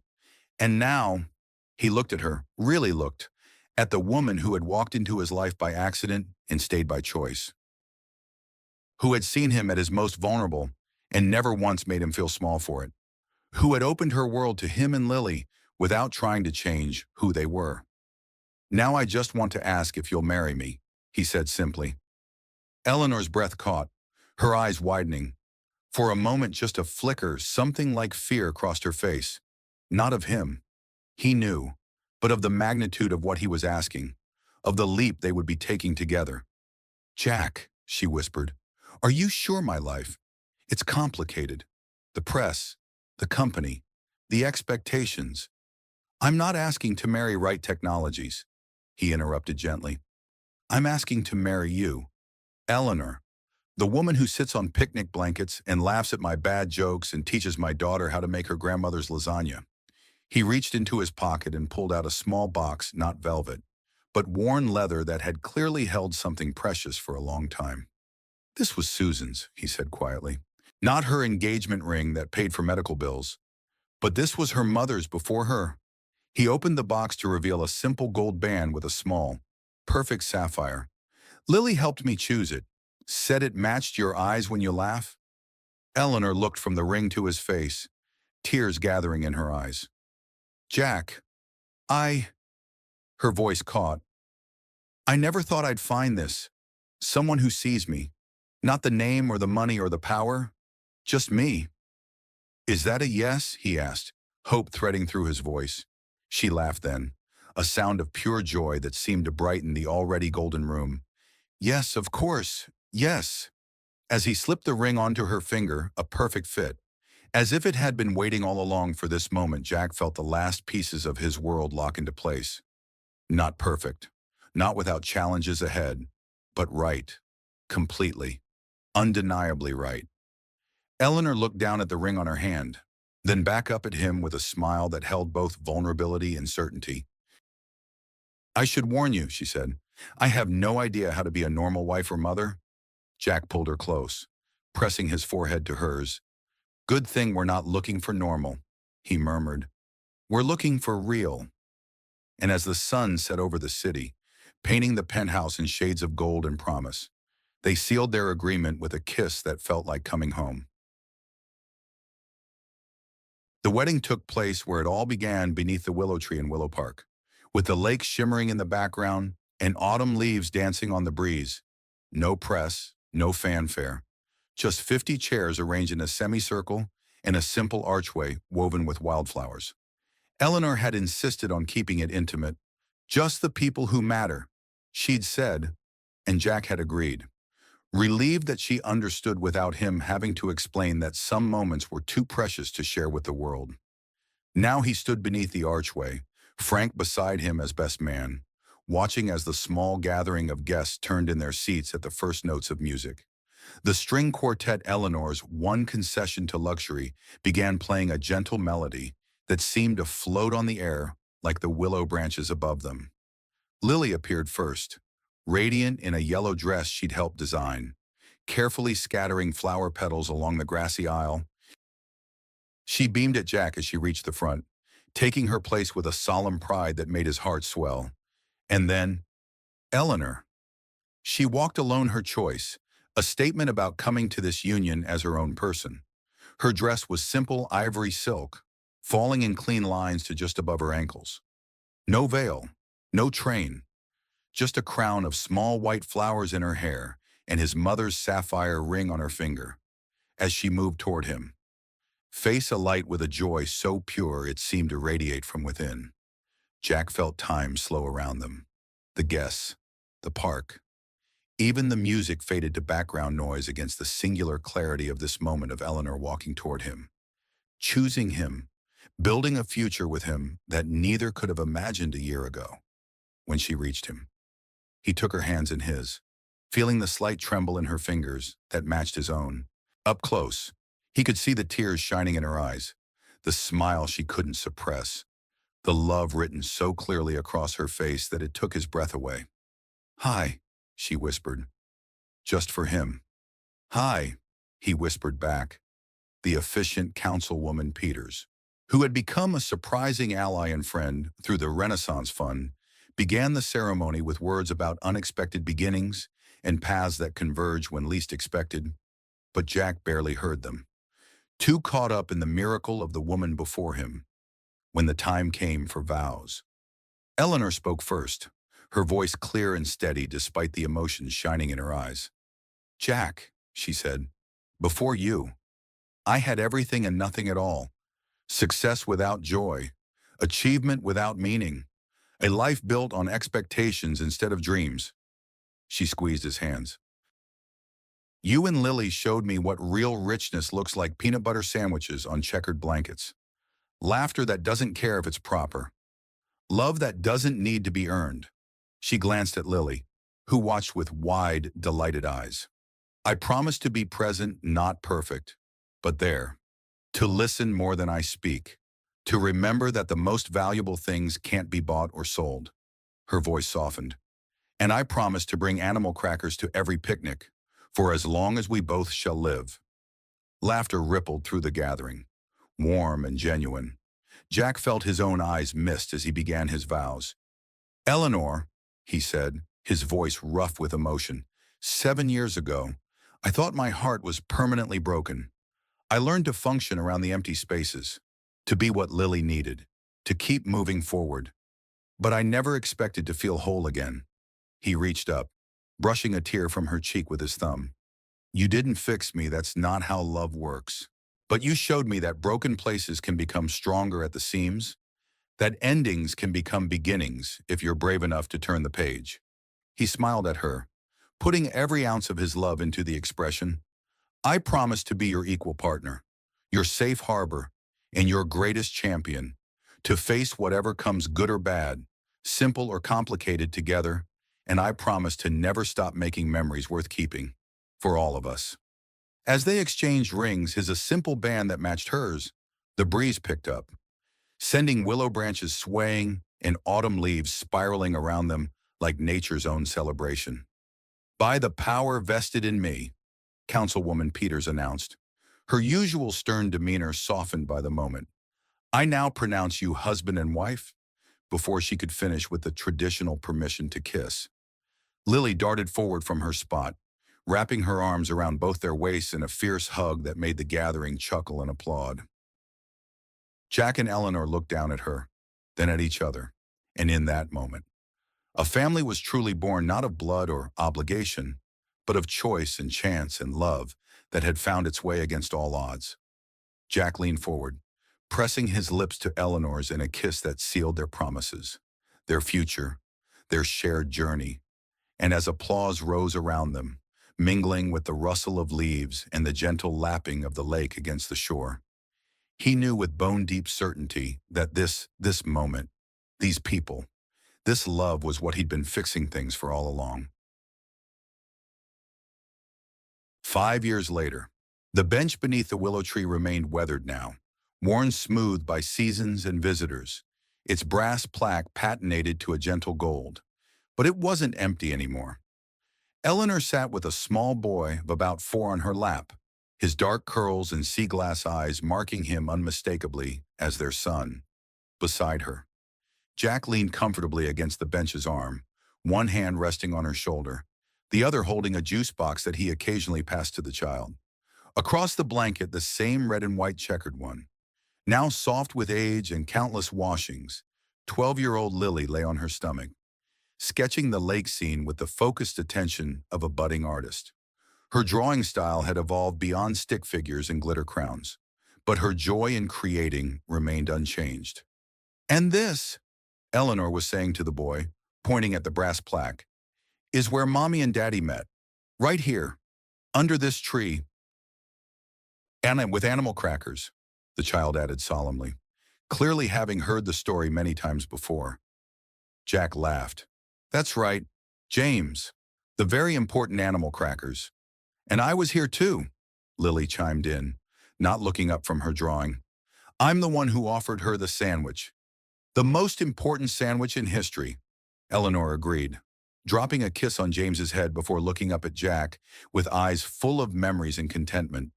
The park had changed around them, improved, expanded, cared for by a community that had found new pride in itself. Riverdale, too, had transformed, growing not into a gentrified shadow of its former self, but into a vibrant town that honored its roots while embracing new possibilities. Reynolds Classic Auto Restoration now occupied an entire block. With a training center for young mechanics and a small museum of automotive history, the Wright Reynolds Foundation, they'd merged their separate initiatives after the wedding supported community development across the region, and their home, a thoughtfully renovated Victorian on the edge of town, stood as a perfect blend of their worlds, elegant but comfortable, historic but functional. But through all the changes, all the growth, they returned here to the willow tree, to the checkered blanket, to the place where an accident of timing and space had changed everything. 5 more minutes, Jack called as James wriggled off Eleanor's lap to chase a butterfly fluttering near the lake's edge. "Then we need to pack up for dinner at Grandma Fane's." Mrs. Fane, who had eventually come around to Eleanor after seeing her genuine commitment to Riverdale, had adopted them all as family, hosting Sunday dinners that had become a cherished ritual. As they watched their son explore the world with the fearless curiosity of childhood, Eleanor leaned into Jack's side, fitting perfectly against him as she always had. "Happy?" he asked softly, though he knew the answer.